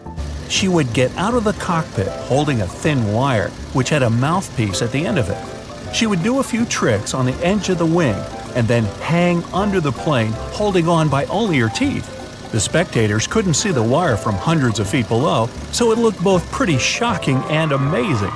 The crowd would erupt into screams when Lillian performed this trick. Then Brock would lower a special ladder and she'd grab it and go back to her seat. But there were also accidents. These reminded Lillian and Brock that they were engaged in a very dangerous business and that they had to be as careful as possible. During one of their shows in 1924, they planned to do an unusual trick. Brock was going to do a loop while Lillian was standing on the biplane's top wings. The idea was for her to slip her feet into some straps, and the centrifugal force of the loop would help Lillian keep her balance. But during the actual trip, something went wrong and the strap broke. Lillian smashed really hard into the wing, but she still managed to climb back into her seat. She was injured, but she kept on doing her shows. When she was performing in Trenton, New Jersey, in October 1925, Lillian had another 3 accidents during some parachute jumps. On the first day of the show, the wind took her away from her landing spot and she fell onto the seat of a Ferris wheel. Some of the audience thought it was just another crazy stunt, but it was actually a very dangerous situation. Luckily, the Ferris wheel operator realized that Lillian was in trouble and stopped the ride. The second time, she couldn't control her chute and struck the roof of the grandstand. She hit it hard and got stuck there, and people had to look for a ladder to help Lillian down. On the third day of her show, Lillian's parachute almost landed on a tent, so she pulled on the shrouds as hard as she could to change direction. But this made the parachute turn inside out, and Lillian fell about 50 feet straight into the ground. She suffered a lot of injuries and had to be hospitalized, but she was treated very well. She was in the hospital for 2 months, and all of her bills were paid by an anonymous person. Lillian thought it was probably the president of the fair. He liked her. In fact, since she was a star, a lot of men admired her. But she didn't risk her life for money or fame. Lillian did all this for herself. Brock got almost all the money from their performances, and that was her decision. They usually perform for 2 or 3 days straight, or even a whole week. They were paid $1,000 to $1,200 for one performance, but Lillian only got $100. As she said herself, that was a decent amount of money, and it was enough for her. So Brock ran the business, maintained the plane, and hired mechanics and crew. But their show was called Lillian Boyer's Flying Circus, and there was a reason for that. Brock was in love with Lillian. Constantly working together made the two of them close. It didn't work out though. Lillian told him that there wouldn't be anything between them. But he still cared about her, and Lillian really appreciated him for that. She trusted her pilot with her life, and she admired his skill. In fact, she said he was the best pilot she ever knew. Before every flight, he double-checked all the systems, wires, and mechanisms. He would tell her where to go, and Lillian would listen to him. And it was Brock who came up with most of the tricks. There was total trust between them, and they worked as one. After Brock passed away, Lillian kept doing stunts with another pilot, but she couldn't trust him like she had trusted Brock. One of her signature tricks was switching from a car to a plane, but she never did it with the new pilot. During her stunt career between 1921 and 1928, Lillian performed 352 shows in 41 U.S. states and Canada. She performed 143 changes from a car to a plane and made 37 parachute jumps. But in 1928, low-altitude flying was banned, and so dangerous stunts performed on the wings of airplanes became history. Almost half a century later, Lillian once again became a celebrity at the San Diego Aerospace Museum. An entire section of it was devoted to her incredible achievements. Lillian was the guest of honor at all the events there. One evening, she was given one of the most pleasant surprises of her life. It was a flight on a Boeing PT-17 biplane. This time, now in her 80s, Lillian didn't walk on the wings or perform dangerous stunts. But when she landed, she admitted that she really wanted to. The pilot had told her not to get out of the cockpit. Plus, she couldn't trust him as much as she had trusted Brock.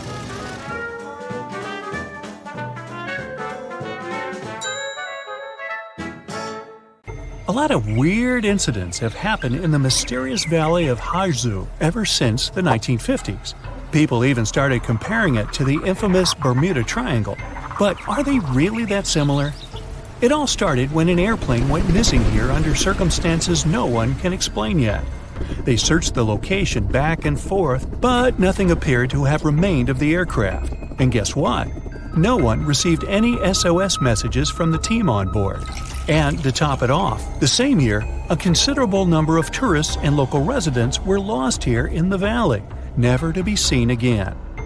Speaking of the Bermuda Triangle, one can link its origin story to a series of mysterious disappearances of ships and aircraft, like the one that happened in 1945, when 5 planes and 14 people on board went missing in this location while doing routine training exercises. Even a thorough investigation didn't help to establish the cause of the incident. But that wasn't the end. Between 1945 and the mid-1980s, another 25 small planes went missing while going through the Bermuda Triangle, never to be seen again.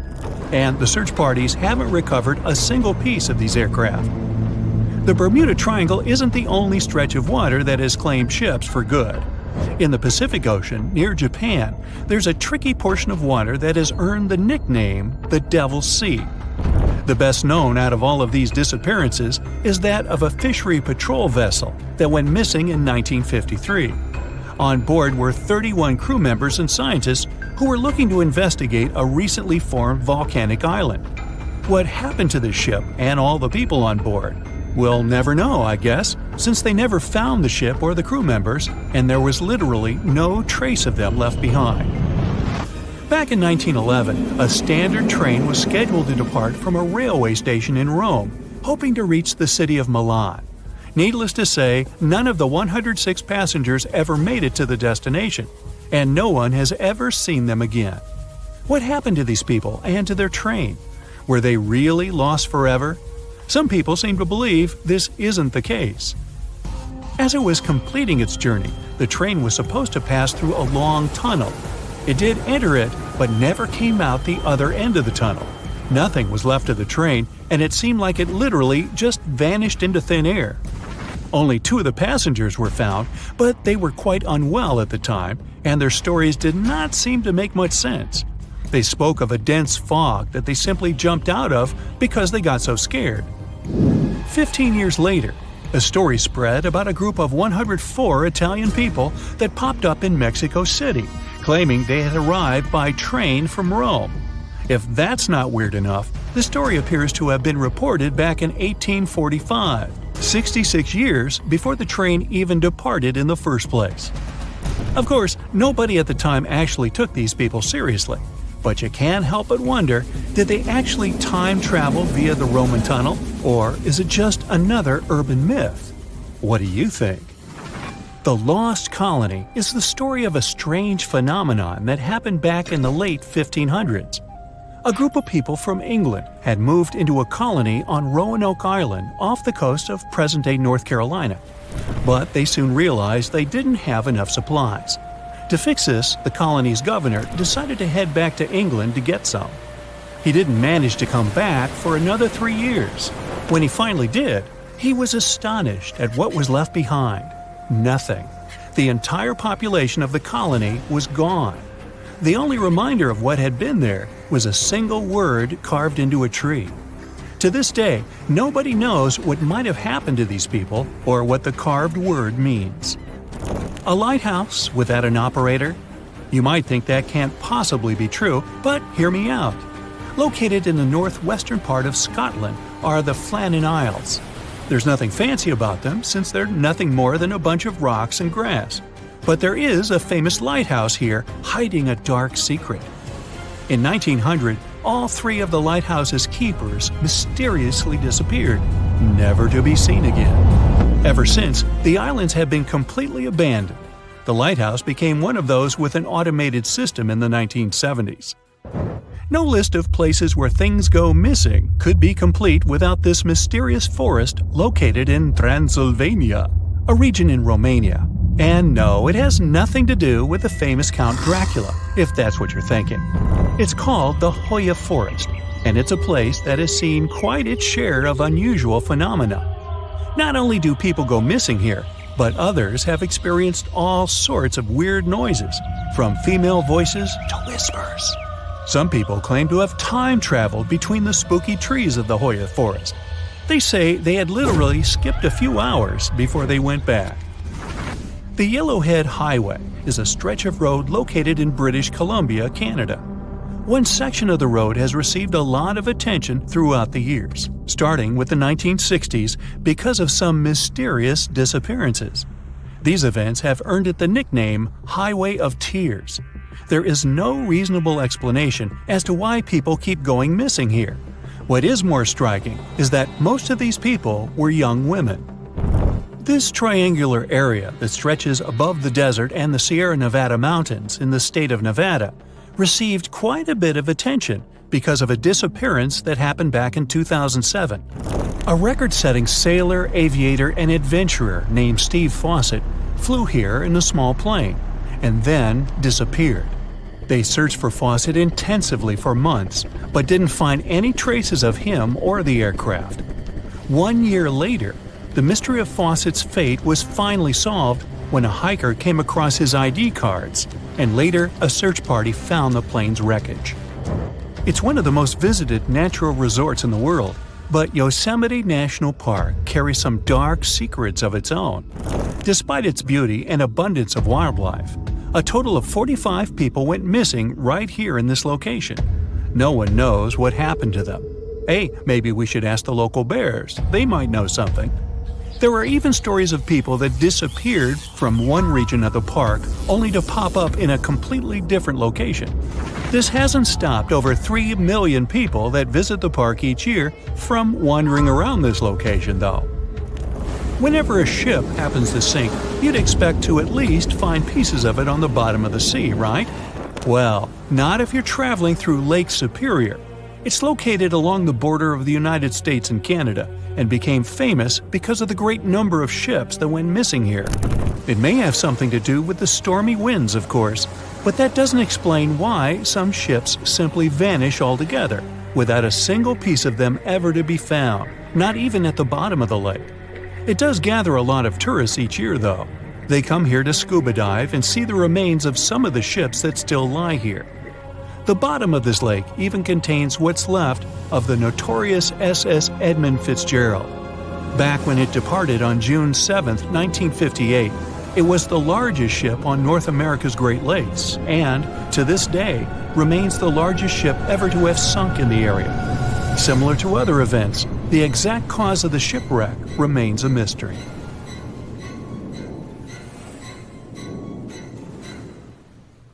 The moon shines brightly and illuminates the black water of the ocean. Thick fog descends on it in ominous silence. Then, it's suddenly broken by the creaking of wooden boards, followed by a rippling of the waves. Through the fog, you see the outline of an old, large ship. Its hull is rusty, and a strange cold is coming from it. But the most unsettling thing is that there's no one on the deck. The ship sails without a crew. No, this isn't a mythical Flying Dutchman, but a very real ghost ship. September 2nd, 2019. The British Royal Navy's ice patrol ship, called the HMS Protector, sails through the calm waters of the Atlantic Ocean. The time is 11 p.m. Some of the ship's crew are on deck, while others are sleeping in their cabins. The captain steers the ship and looks straight at the horizon. The sky is lit up by an orange twilight, and clouds float in the distance. Suddenly, against this beautiful landscape, one of the sailors notices the black silhouette of an unknown ship. The captain slows down and steers the ship a little closer to the mysterious vessel. This is an old cargo ship, 250 feet long. Attempts to contact the crew members lead to nothing. It seems the unknown boat is floating in the ocean by itself. There's no one on board, at least, no one alive. The deck of the ship creaks from rocking on the waves. The sun sinks below the horizon, and it gets dark. The ship looks terrifying. British sailors don't dare to climb on that strange deck. They take a photo, post it on the internet, and sail away. Many people on the internet will assume the sailors met a real ghost ship. 5 months later, we're in the village of Ballycotton in County Cork, Ireland. A local leaves the house early in the morning to go for a daily run. Music in his headphones, fresh cool air, and a scenic route are ideal conditions for a good workout. The jogger runs along the road on the coast of the Celtic Sea. There was a strong storm last night, and now the sea looks calm. The man runs along the top of a low cliff and notices a huge vessel. An old rusty cargo ship 250 feet long lies on the beach, right among the rocks. No people on board. It seems the ship has been here for ages, but the local is sure this vessel wasn't here yesterday. A little later, it turns out this is the same ship that the sailors from the HMS Protector saw 5 months ago, thousands of miles from this place. The cargo ship, called the Alta, was built in 1976. Nobody knows who used it all this time and for what purposes. It's only known that in 2017, The ship was purchased by a new owner and marked with the flag of Tanzania. It's important to say that almost all cargo ships are equipped with AIS, Automatic Identification System, which is needed to track ship movements in the ocean. Since 2015, something strange started happening with the Alta's AIS. The ship disappeared from the satellites, then reappeared again. Over the past few years, this ship had changed several names and flags. It's not surprising that its AIS shut off and turned on numerous times. It's said that some of those who disable AIS on their ships do so to hide outlaw activities. The ship's captain, whoever it was, clearly didn't want to show the Alta's movements. As AIS showed in 2017, the ship had sailed near Greek port cities. The Alta made 12 stops in 3 such cities in different parts of Greece. Then, the AIS signal disappeared, and 10 months later, the Alta reappeared near the northern coast of Africa, 1,200 miles from Greece.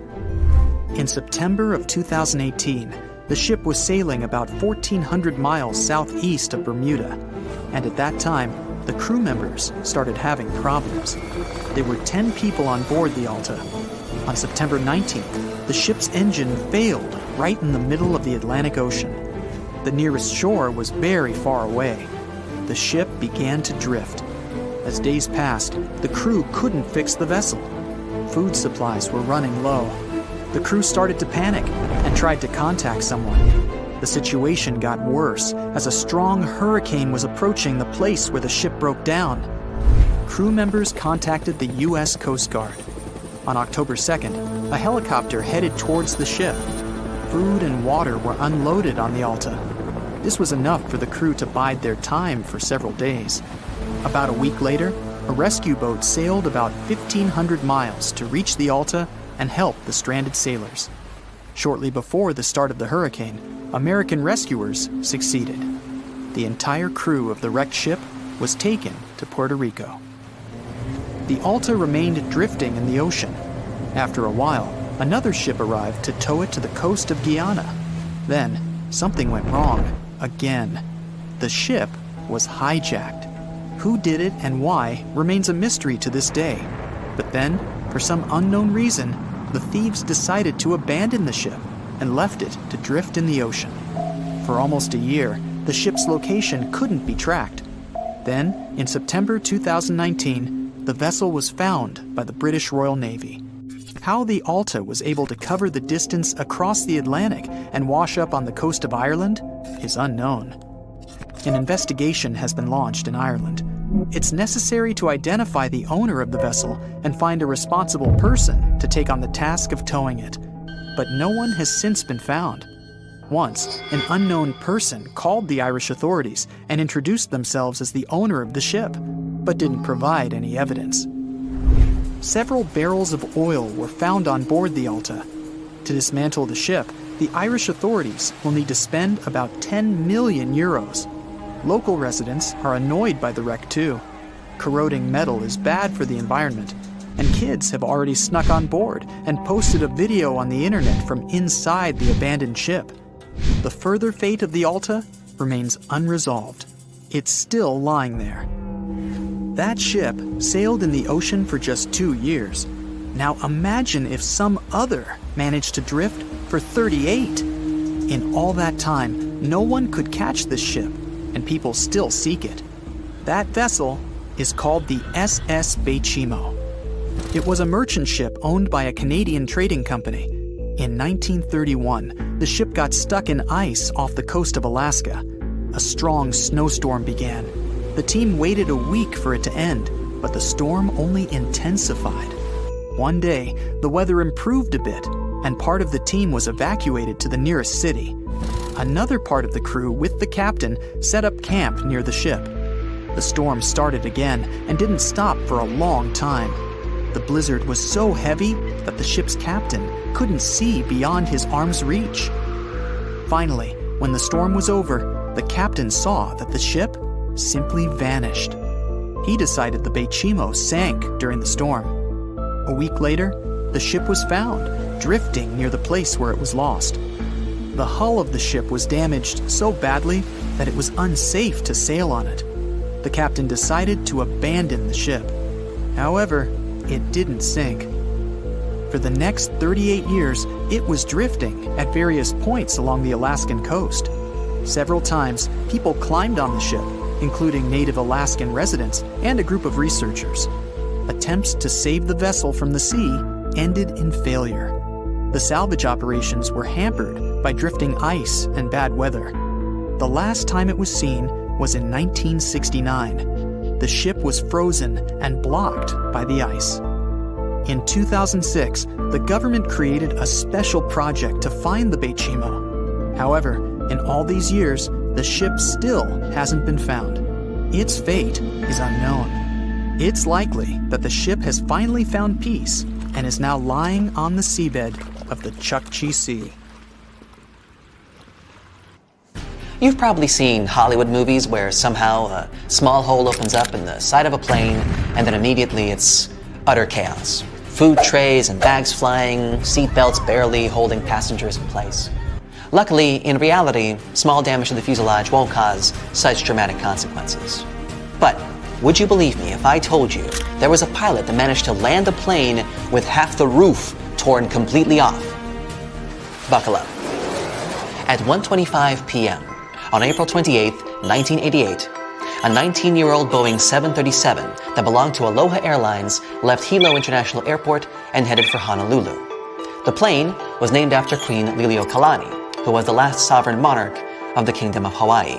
On that day, the aircraft already had 3 short flights from Honolulu to Hilo, Maui, and Kauai. Apologies to the people of Hawaii for any mispronounced names. Anyway, all the trips were regular and uneventful. The weather was calm, and it seemed like nothing could go wrong. The captain was experienced pilot Robert Schornsteimer, 44 years old, who had 6,700 flight hours in the Boeing 737. The first officer was Madeline Tompkins, 36 years old, who had flown more than 3,500 hours in the very same Boeing model. Early in the morning, still in Honolulu, the first officer had conducted the regular pre-flight inspection and announced that the plane was ready for the flight. At 11 a.m., the plane left Honolulu and headed for Maui and then to Hilo. When the plane arrived at the destination, the pilots didn't leave the cockpit or inspect the aircraft from the outside. After all, it wasn't a requirement, so they didn't have to. Following schedule, the plane started the last leg on their routine round trip at 1:25 p.m. There were 95 people on board the aircraft, 89 passengers, 2 pilots, 3 flight attendants, and an FAA traffic controller who stayed in the observer seat in the cockpit.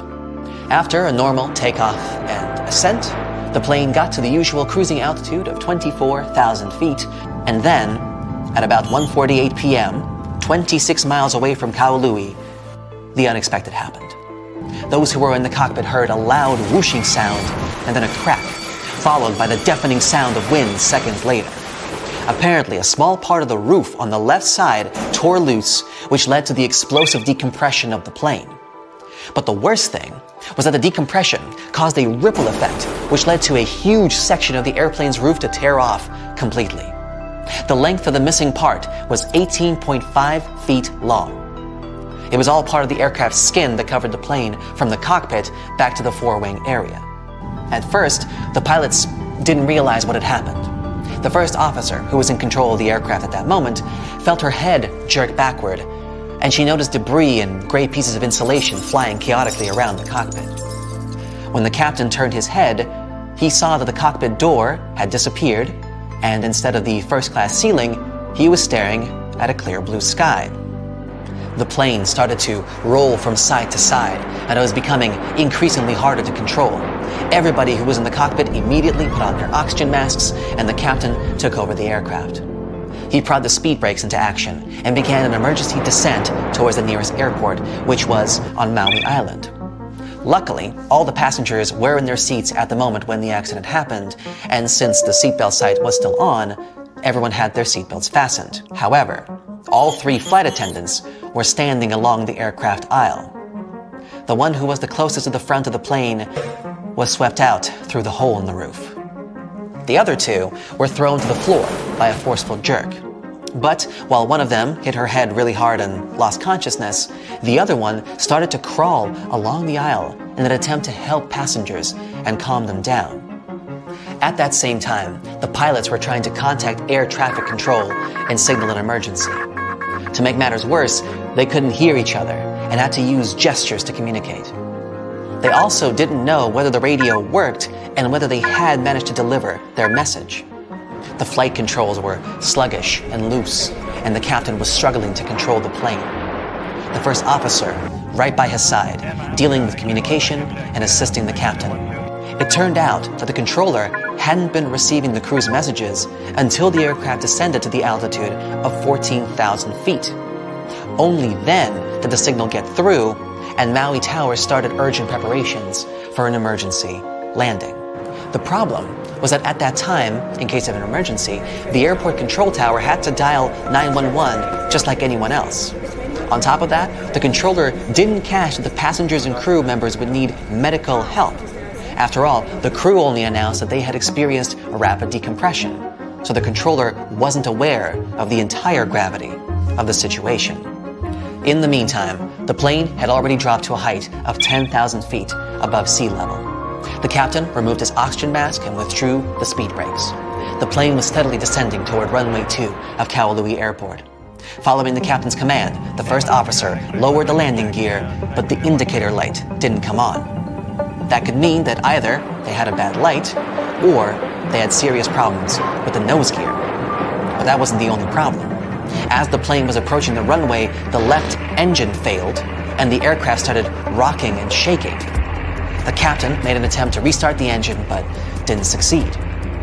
And yet, still, with the help of the reverse thrust of the second, still working engine, at 1:58 p.m., just 10 minutes after the emergency and 35 minutes after the takeoff, Aloha Airlines Flight 243 did manage to touch down on the runway of Kahului Airport and come to a complete stop. Landing a plane with such a huge loss of integrity was an unprecedented feat. As soon as the plane stopped, the evacuation began. Everyone on the plane, except for the one flight attendant who had been pulled out of the plane, was alive, although 65 people were injured. Most people had been hurt by flying debris and torn pieces of fuselage. Unfortunately, since nobody on the ground had known how serious the situation was, no ambulances were waiting for the injured. The first one arrived 7 minutes after the plane landed, and there were only 2 ambulances on the entire island, which obviously couldn't fit all the people. That's why the passengers had to be transported to the hospital in several 15-passenger tour vans that belonged to the company Akamai Tours. Luckily, 2 Akamai drivers used to be paramedics, so they started to tend to the injured right on the runway. Meanwhile, airport mechanics, as well as office staff, drove the vans to the hospital, which was 3 miles away. Luckily, there were only 8 serious injuries, from which all of these passengers later recovered. As for the plane, it was damaged beyond repair and later dismantled right at the airport. The missing part of the roof disappeared and was never seen again. But what could cause such a terrible accident? The problem wasn't the age of the aircraft. 19 years isn't that old for a commercial plane, and it hadn't accumulated too many flight hours before the accident happened. But the 35,500 flight hours the plane had traveled included 89,680 takeoffs and landings, which are also called flight cycles. The reason for such a huge number was that the plane performed mostly short domestic flights between the islands. And this number exceeded the number of flight cycles the plane was designed for twice over. Besides, the plane traveled in a salty and humid environment, which also added to the wear and tear. Interestingly, during one interview that followed the accident, passenger Gail Yamamoto remembered that she had spotted a crack in the fuselage when she was boarding. Unfortunately, she was the only one who had seen the damage, and the woman hadn't thought that the crack was important enough to inform the crew. It's important to stress that these kinds of accidents are extremely rare these days. According to Harvard University, given all the steps and measures major airlines and airports take to ensure safety, the odds of you being in an airplane accident is roughly 1 in 1.2 million. That's a 0.0000083% chance. I don't know about you, but I like those odds. And even if something were to happen, like, for example, half the roof falling off, it's a great comfort to know that your trained pilots can still land the plane relatively safely. There are so many ways to make airplanes safer. For example, they could have ejector seats so that every passenger could be rescued. In reality, though, it's way more difficult than it sounds. If there were ejector seats, your trip would be very different. Everyone would have to be strapped into a seat with a harness to make sure they wouldn't fall out of it. Then you'd have to wear an oxygen mask all throughout the flight. An emergency can occur at any time. Then, ejection in itself is a big pressure on your body. Even fighter pilots who are physically prepared can still suffer severe injuries. For an average person, this process wouldn't be safe. So, however cool it sounds, ejection seats aren't very practical and are actually quite dangerous. Okay, well, at least they could have a parachute for each passenger. But this wouldn't be very useful either. Parachutes only sound like they can save many lives. First, having them isn't efficient. They're very costly and heavy. So a plane would need to burn more fuel while flying if there were parachutes on board. It would all be worth it, though, if parachutes could make an actual difference to the safety of people. But they can't. Commercial planes aren't designed in a way that would make it safe to jump out of them, especially with a couple hundred people on board. Next, passengers aren't trained to use them. Imagine there's an emergency. The plane is falling, and 200 people are trying to deal with a parachute for the first time in their lives. It would be an absolute mess. Lastly, it's not safe to jump from the high altitudes planes fly at. So, oxygen masks, life vests, and boats are the best life-saving equipment, and every plane has those. You know those huge engines that they have under the wings? Yeah, look at them. They don't look safe at all. Birds can get pulled in, and it actually happens.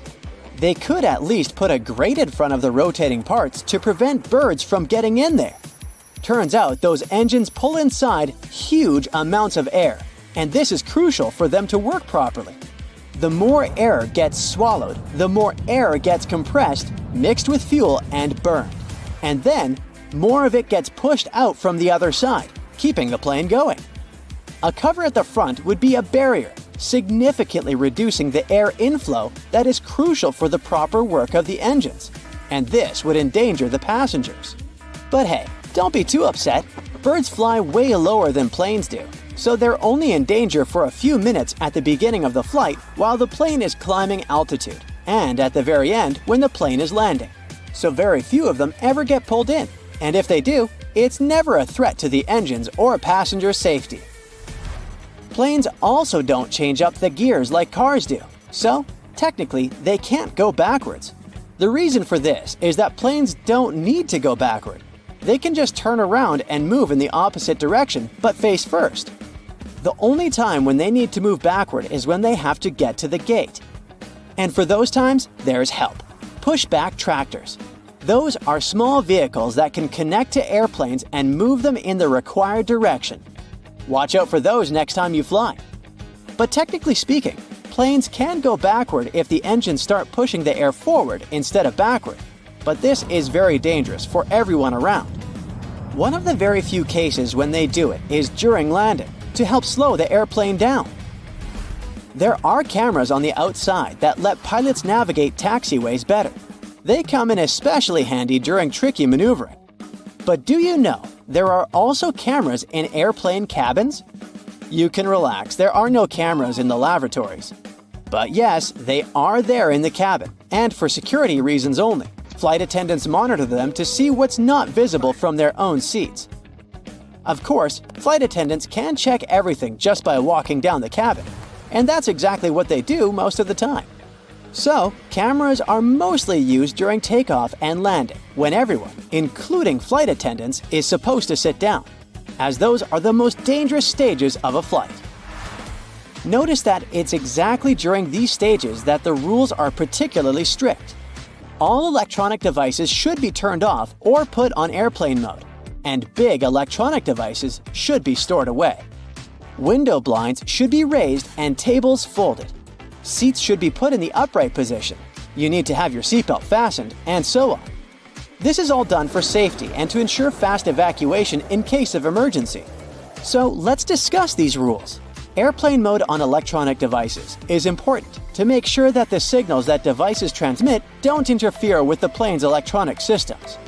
If they interfere, they will block the radio's frequency pilots need to get their instructions. Do you remember that clicking sound a speaker makes right before your cell phone gets a call if the two devices are close?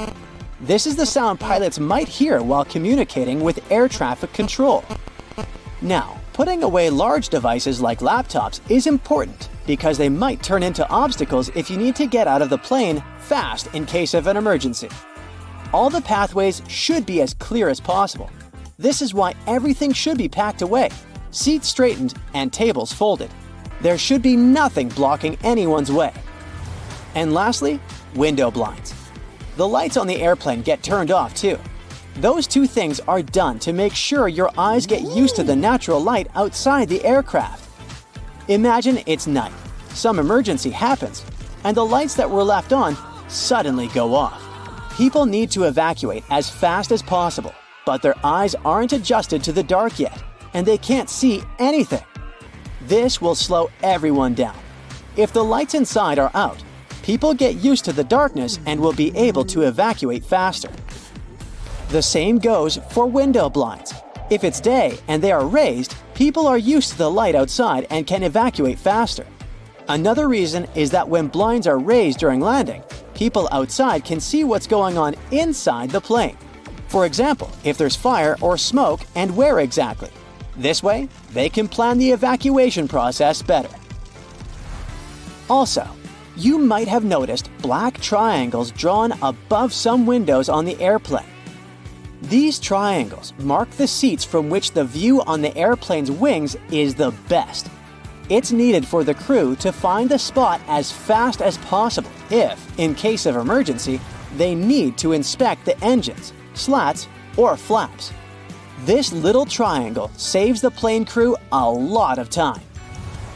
We do talk about emergencies a lot, but they really don't happen often. It's more dangerous to drive a car than to fly by plane, and most of us get in the car every day. Yet, the fear of flying is still very much out there, and people can get superstitious. In many cultures, the number 13 is considered unlucky. So, airplane companies that often fly to those destinations just omit row 13. It's a small thing to do, but it can spare a few anxious passengers who happen to sit in row 13. In other cultures, like in Italy and Brazil, 17 is the unlucky number, and some aircraft have both rows 13 and 17 missing. In airplanes that fly to China, they can often omit row 14 instead. A lot of airports are built near water, and there's a whole bunch of reasons for this. First off, most airports are located in big cities, and big cities are usually built near some form of water anyway. Back in the day, before trucks and proper roads were built, goods were transported by ship. Having a river or ocean nearby was vital to deliver essential supplies to the cities, like food and building supplies. It also allowed for trading to boost the local economies. Because most people travel into big cities for business and holidays, rather than rural areas, it made sense to build the airports there. The high demand for travel meant that the airports were needed and also made them profitable. But that's not the only reason they're built near water. Big cities are usually super crowded, and airports require a lot of land. Imagine trying to find a space big enough in the middle of New York City to put an airport. It would be basically impossible. Areas next to water are usually a bit more rural, so there's more space than the big cities filled with skyscrapers. Some countries have even taken this one step further. Land is really scarce in Japan, so to build Kansai International Airport, the architects of Osaka headed 3 miles offshore to Osaka Bay to make a man-made island. The artificial island is 13,200 feet long and 8,500 feet wide. That's so big that it can even be seen from space. It took a whopping 38 months to complete, and travelers can get across to the main island of Honshu via car, railroad, or high-speed ferry. Kansai International Airport opened in 1994 and became the world's first airport to be built on the sea. Despite its location, it has the longest airport terminal in the world with a length of just under 1 mile. Airplanes also can't have any obstacles around them when landing. It would be really difficult to try landing a plane with obstructions. These include trees, mountains, buildings, and power lines. Over water, nothing will restrict planes from taking off or landing, making it much safer. On mountainous islands, runways are often parallel to the ocean, as the mountains are inland, just like in the Gran Canaria Airport located on one of the Canary Islands. It also links to safety reasons. If a plane has to cancel a runway landing and go back around again, there must be enough room for it to do this safely without hitting anything. It's also got to be able to climb back up into the air at a safe angle to avoid causing problems for the passengers inside. Reaching this safe altitude is much easier, quicker, and safer by the sea, compared to big cities or mountainous areas. Speaking of failed landings, pilots are trained to deal with engine failure on takeoff. If a plane reaches the right speed for takeoff, it has to leave the runway, even if the engine fails. But don't worry, planes can still fly with only one engine. It just requires a bit more effort. Because of the reduced capacity, it takes longer to reach the right altitude, and more space is required for takeoff. Taking off towards the ocean makes it easier to climb to a safe altitude without worrying about colliding with any obstacles. Another reason for airports being built at water level is that the higher up we go, the thinner the air becomes. It causes the thrust of the engines to decrease, as well as the lift produced by the wings. Setting off from higher areas means it's more difficult for the planes to take off. In terms of money, this would mean building longer runways, which would cost more, and no one wants that. This also means the planes require less fuel as they don't burn as much energy on takeoff, and there's less noise made as the planes don't have to work as hard. But despite this making the planes less noisy, airports are going to have pretty high noise levels. Imagine hearing planes zooming over your house while you're trying to get sleep at night. This is a key reason why airports are usually built on the coast, far away from any residential areas, as fish aren't generally known to file noise complaints. In some countries, airports actually have to provide upgrades for nearby houses that will be affected by the noise. Germany is one of these countries, and they do everything from improving roofs to adding wall insulation to cover all that noise. Building by the coast means that they don't have to pay up for all these expensive upgrades, which saves the airport lots of cash. Coastal areas also have weather advantages for flying. Sea breezes are steady winds that blow from the water to the land. Planes mostly land and take off with the wind, making it the perfect place to build an airport as there'll be no delays caused by unexpected strong winds. But while the sea breezes that come in spring and summer are great, areas near water can be prone to fog during fall and winter, so this part has its pros and cons. But not every airport is on the coast, as it does also pose a number of issues too. One of the biggest is birds. Our feathered friends love the coast because of all the yummy fish, but they can cause big problems for pilots. But airports manage to get around this using scare tactics. Birds don't really enjoy noise, and planes aren't the quietest of things. Airports also make loud bangs and even train hawks to take down birds that are in the way. The most obvious risk of building close to the sea, though, is flooding. Airports cost crazy amounts of money to build, and planes aren't cheap either. Back in 2018, Kansai Airport was flooded by Typhoon Jebi.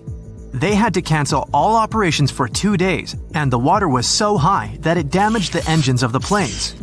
While coastal airports put measures in place to protect against flooding, it's pretty difficult to save everything from a typhoon. With rising sea levels and an increase in extreme weather, these floodings are also looking more and more likely to happen.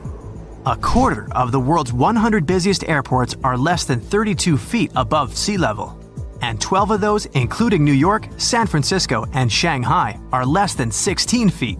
Yikes! All that water poses another problem. If planes overshoot the runway, they have nowhere to go. Overshooting is basically when the pilot underestimates the length of the runway and doesn't reach takeoff speed in time. There are usually extra bits of concrete or grass that the plane can run onto when the airports are on land. There'd be a bit of damage to the plane in this case, but nothing major.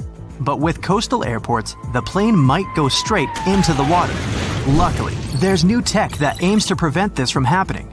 These new kits let the pilots enter in all the flight calculations, including the weather conditions that could affect takeoff. This system then calculates how much runway the plane will need to stop. Many airports also have added soft concrete to the end of runways to avoid a watery disaster. When the plane glides onto this soft concrete, they get stuck and it stops them traveling too far. There are also financial issues with building airports next to the water. Land rent next to the coast or lakes is usually higher than the mainland due to the demand. Like 40% of the US population lives on the coast, despite coastal areas only making up around 10% of America's total landmass.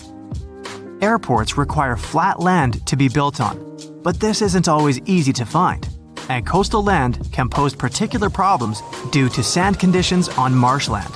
But this doesn't mean it's not possible. One of the world's most famous airports, New York's JFK, was built on marshland. The land was a lot cheaper than usual, and marshland can't really be used for a lot.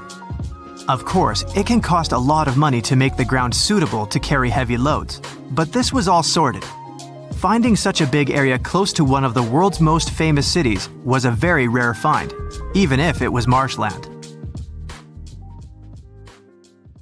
The Himalayas have some of the highest peaks in the world, including Mount Everest. But it's no surprise airplanes find it difficult to navigate the area. But why are commercial airplanes actually banned from flying there? For starters, these mountains have an average height of more than 20,000 feet. Mount Everest, the highest mountain in the entire world, stands at 29,037 feet high above sea level. The area is rough, filled with snow, and has almost no flat surfaces. In case of sudden cabin depressurization, it would be really difficult to perform an emergency landing, since there's literally no flat area there. More so, the low oxygen environment at such an altitude means there's likely to be a lot of turbulence. Not only is it really unpleasant for passengers, but random air movements and high wind velocity means that it's really difficult to maneuver the airplane. This area is also quite low populated, so there's not much there in terms of radar systems. And radar is crucial for aviation safety. Without radars, pilots would be unable to communicate with the ground to figure out flight conditions. It can also get so cold up there that jet fuel might completely freeze. Sure, the fuels used in airplanes usually freeze at around -50 degrees Fahrenheit, but it may be possible above Everest. The lowest temperature was recorded there back in December 2004, when thermometers showed a staggering -44 degrees Fahrenheit. So, no wonder pilots don't want to ever take that risk, especially on a commercial flight. Among the few airports located in the Himalayas, there's one considered to be the most challenging to land in the world. Only 8 pilots on the planet are certified to do it. It's called Paro International Airport, and it's located in Bhutan, a landlocked country in the eastern Himalayas. First, landing there is so dangerous because you're literally flying through some of the world's tallest mountain peaks. Not to mention that those 8 pilots also have to consider strong winds.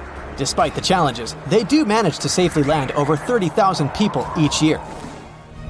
Moving further, there's no radar there to guide the pilots, so they need to maneuver the aircraft entirely in manual mode.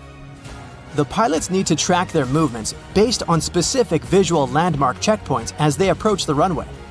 Moreover, flights are only allowed there during daylight hours and under good visibility. These pilots also need to watch out for utility poles and roofs on the hillsides too.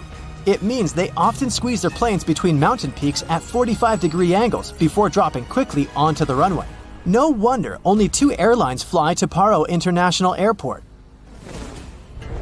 Apart from these commercial pilots, there are specially trained helicopter rescue pilots who spend most of their career at 20,000 feet in the sky. Most of the time, they partner with equally experienced climbers who train by crossing the Khumbu Icefall. It's dubbed the most dangerous square mile on the planet. Made up of ice pillars as tall as a 6-story building, this huge stretch of the glacier on Everest's western side is filled with bottomless ice holes. It takes between 4 to 12 hours to get from one edge of the icefall to the other, depending on the experience of the climber. You may think it's a pretty serene location since you're literally only surrounded by ice and snow, but these local professionals claim otherwise. One Everest veteran said that the noise was actually the worst part of the job. The mountain produces awful squeaking sounds and sometimes even sighs. It often makes people feel like it's talking to them, warning them about the treacherous environment. Mount Everest isn't the only no-fly zone in the world. Surprisingly, Disney parks are also part of this exclusive club. So you won't ever be able to look out of your plane window and see the beauty of fairy tale castles from up above. In recent years, a lot of crowded tourist attractions, including Disney parks, have increased their security measures to make sure their visitors are as safe as possible.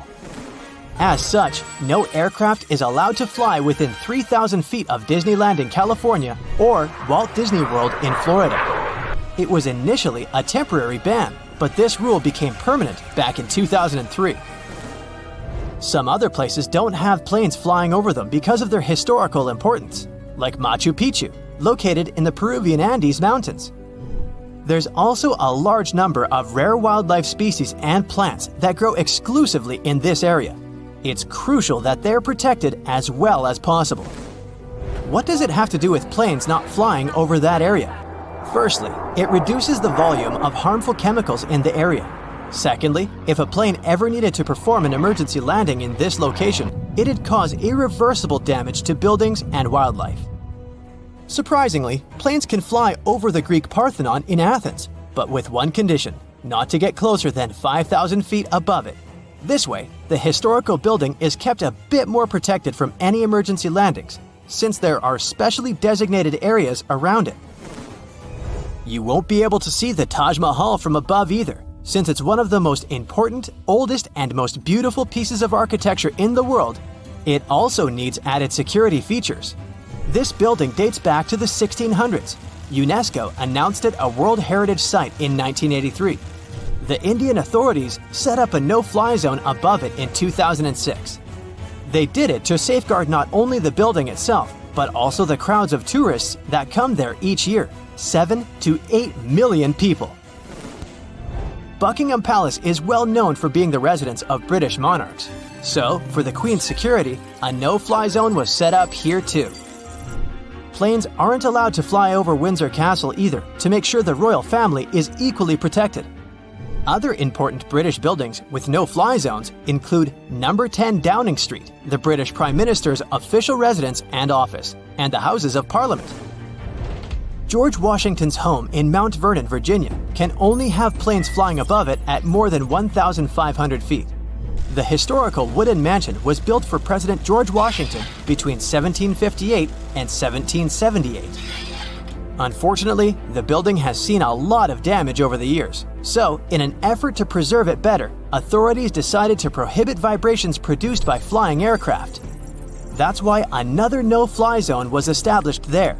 It covers the airspace above this National Historic Landmark. That's probably the reason why you'll rarely see pictures of this house from above. Since it's the residence of the US President, it's not allowed to fly over Washington, D.C. It's also the home of Congress and other establishments. So, the authorities set a special flight rules area, stretching for 30 miles around Ronald Reagan International Airport. This means that it's one of the airports with the most precise takeoffs and landings. Pilots have to carefully tackle no-fly zones, which sometimes results in uncomfortable takeoffs for passengers. Whenever a pilot breaks a no-fly zone, it's a big problem, like the one that happened back in 2005, when a pilot accidentally steered the plane into a prohibited zone. The capital had to be evacuated immediately, and their regular activities were interrupted. Other capitals of the world have similar requirements, like Budapest, for example. In the capital city of Hungary, planes aren't allowed to fly over the ancient inner city of Pest and the Buda Hills. Almost all air traffic is generally prohibited above Paris too, with some exceptions. Aircrafts flying no lower than 6,500 feet. Flying helicopters are also a big no-no within the city limits. Only certain choppers undertaking precise missions can get special authorization. Generally, passenger planes aren't allowed near the island of Manhattan either, partly because of the really tall buildings there and the added risk of collision, but mostly because all three major New York airports, John F. Kennedy International Airport, Newark Liberty International Airport and LaGuardia Airport are very close to each other, so the air traffic in the area has to be really well thought out to make sure the planes don't cross paths.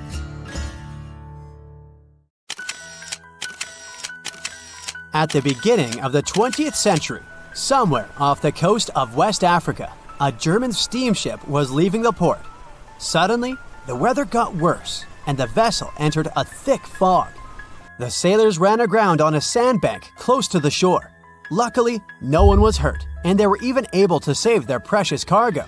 But the ship was stuck in the sand for good. And it was not alone there. Nearly the entire length of the western coast of Namibia is called Skeleton Coast. If the name sounds scary, that's because it is. This 976-mile-long beach line is among the most dangerous places on Earth. The local Bushman tribes believe that their supreme deity made this land when it was angry. The Portuguese were the first Europeans to set foot in Namibia in the 15th century. And yep, they didn't like Skeleton Coast either. Portuguese explorers thought this land presented the gates to the underworld. This is the place where the Namib Desert meets the Atlantic Ocean. It might be dangerous, but it's actually beautiful. Plus, it's a UNESCO World Heritage Site. If Skeleton Coast had a PR manager, they would quit on the first day on the job. The area is not exactly tourist-friendly because of its geography and history. Beneath the sand and the waves, there is a secret ocean currently lurking for unsuspecting sailors. It's called Benguela Current. It flows towards the north along the coast of southern Africa. This part of the Atlantic is rich in marine life, but the current's land neighbor isn't that happy with the deal. This arid climate created the Namib Desert, one of the driest regions on Earth. And that marine life I just mentioned? It's sharks. 11 species of them to be exact. And yes, the great white decides to pop by once in a while. So far, we've got a desert landscape, strong currents, and sharks. Not a place for a beachside resort, definitely. But if someone ends up on Skeleton Coast, will they know they're in danger? Don't worry, they will. The beach is littered with wrecks of all sizes and shapes. If you remember that German ship I mentioned in the very beginning, its massive and rusted stern is now sticking out from the desert sand. There are some 500 wrecks in total scattered along the coast, and it's a mixed crowd, from Portuguese galleons centuries old to ships that ran ashore here in the 21st century. A modern fishing ship called Zela India managed to slip from its tow rope in 2008 and ended up on Skeleton Coast. Okay, it didn't escape on its own, it had some help from the elements. But it's better to be a tourist attraction on a beach than to be broken up for scrap. That's where the trawler was originally going, poor thing. Skeleton Coast's most famous inhabitant, to call it such a place, is the wreck of the Dunedin Star. The British cargo liner ran aground here in 1942. The massive rescue operation that followed reveals why it's so dangerous for sailors to end up here. The rescuers managed to save all of the crew and passengers, but at a heavy price. An aircraft and a tugboat were lost in the process. It took the last of the rescuers a full 2 months to return home to Cape Town. Why, you might wonder? One look at the map of the region reveals the reason. It's an endless sea of yellow, which is the sand. There are so few roads here, so Skeleton Coast is hard to reach by land. There are also legal obstacles. You need a special permit to drive into the area. But the skeletons in the name of the area don't only refer to ships, they also stand for animal bones. Most of these belong to whales and seals. Many animals have adapted to the area, so lions and hyenas roam the coastline in search of a meal. Yeah, now there are hungry lions as well, as if those sharks weren't enough. Other animals with a temporary residence on Skeleton Coast include elephants, cheetahs, leopards, and giraffes. In 1971, the Namibian authorities established a national park here, but except for surfers, after an adrenaline rush, they don't get many visitors. You can understand why. The Namib Desert is the oldest desert in the world, and it's not very tourist-friendly either. Those who travel to the region should pack sunscreen and a warm winter jacket. A weird combo, right? Well, not so much when you think that during the day, temperatures soar over 110 degrees Fahrenheit. At night, the air temperature drops below freezing. What a climate roller coaster! And that's not the final danger. Yep, there's more. Remember how that German ship got lost in thick fog? Yeah, it wasn't a one-off event. Because of the region's climate, fog shows up frequently. Sailors should cover their ears now, but this fog is actually good for wildlife. This is their only source of water in the Namib Desert. Reptiles and mammals have adapted to the harsh climate. They use as little water as possible. Shifting sands, thick fog, strong currents, lions, and sharks. Not the stuff you would put in a tourist booklet, but Skeleton Coast isn't the only beach on Earth you wouldn't want to spend your vacation on. I will take you to Cape Tribulation in Australia. The area covers some 48 square miles in the northwestern part of the continent. And no, the area is not as dry as Skeleton Coast. It's part of the Daintree rainforest. You could say that here, it is the rainforest, not the desert that meets the ocean. The beach at Cape Tribulation is straight from a postcard. But looks can be deceiving. Australia? Probably sharks. No, crocodiles are out here to get you if you decide to go for a dip in the sea. There are saltwater crocodiles that the locals call salties. Well, that's a cute nickname for such a dangerous reptile. And it's not just them. The wildlife seems to have a beef with visitors. From October to June, the waters around Cape Tribulation are full of box jellyfish. Their venom affects the human cardiovascular system. When touched by a jellyfish out at sea, swimmers won't have enough time to reach land for help. Vinegar helps neutralize the sting, so you might want to keep a spare bottle in your luggage. Crocodiles and jellyfish sound dangerous, but there's one more animal you should look after. It's the wild boar. It might sound funny, but you won't laugh when you're being chased by one of these across the beach. 21 million wild boars live in Australia. They're mostly active at night, making it even more dangerous if they charge at you. The best defense is running in circles. Wild boars can't cut corners well. That's probably why we don't see many of them taking up careers as race drivers. Cape Tribulation has one last danger installed for you, and it's not an animal. Out here, even the trees are plotting against visitors. The stinging tree got its name for a reason. If you try to pick one of its beautiful red berries, it'll fight back. Its prickles are like tiny glass shards. The less than pleasant effect on your skin will last for a month. Then there is this wait-a-while bush. Who keeps naming them like this? This long vine has spikes that grab hold and just don't let go. They are so strong they can pull a human off a horse. You'll have to wait for someone to come by and save you from this thorny grabber. If you are about to cross this Australian beach from the vacation list, hold on for a second. Tourism is booming here. The local authorities have restricted access to all of the danger zones. Visitors go swimming in dreamy water holes that are surrounded by lush vegetation. There are even ropes to swing from.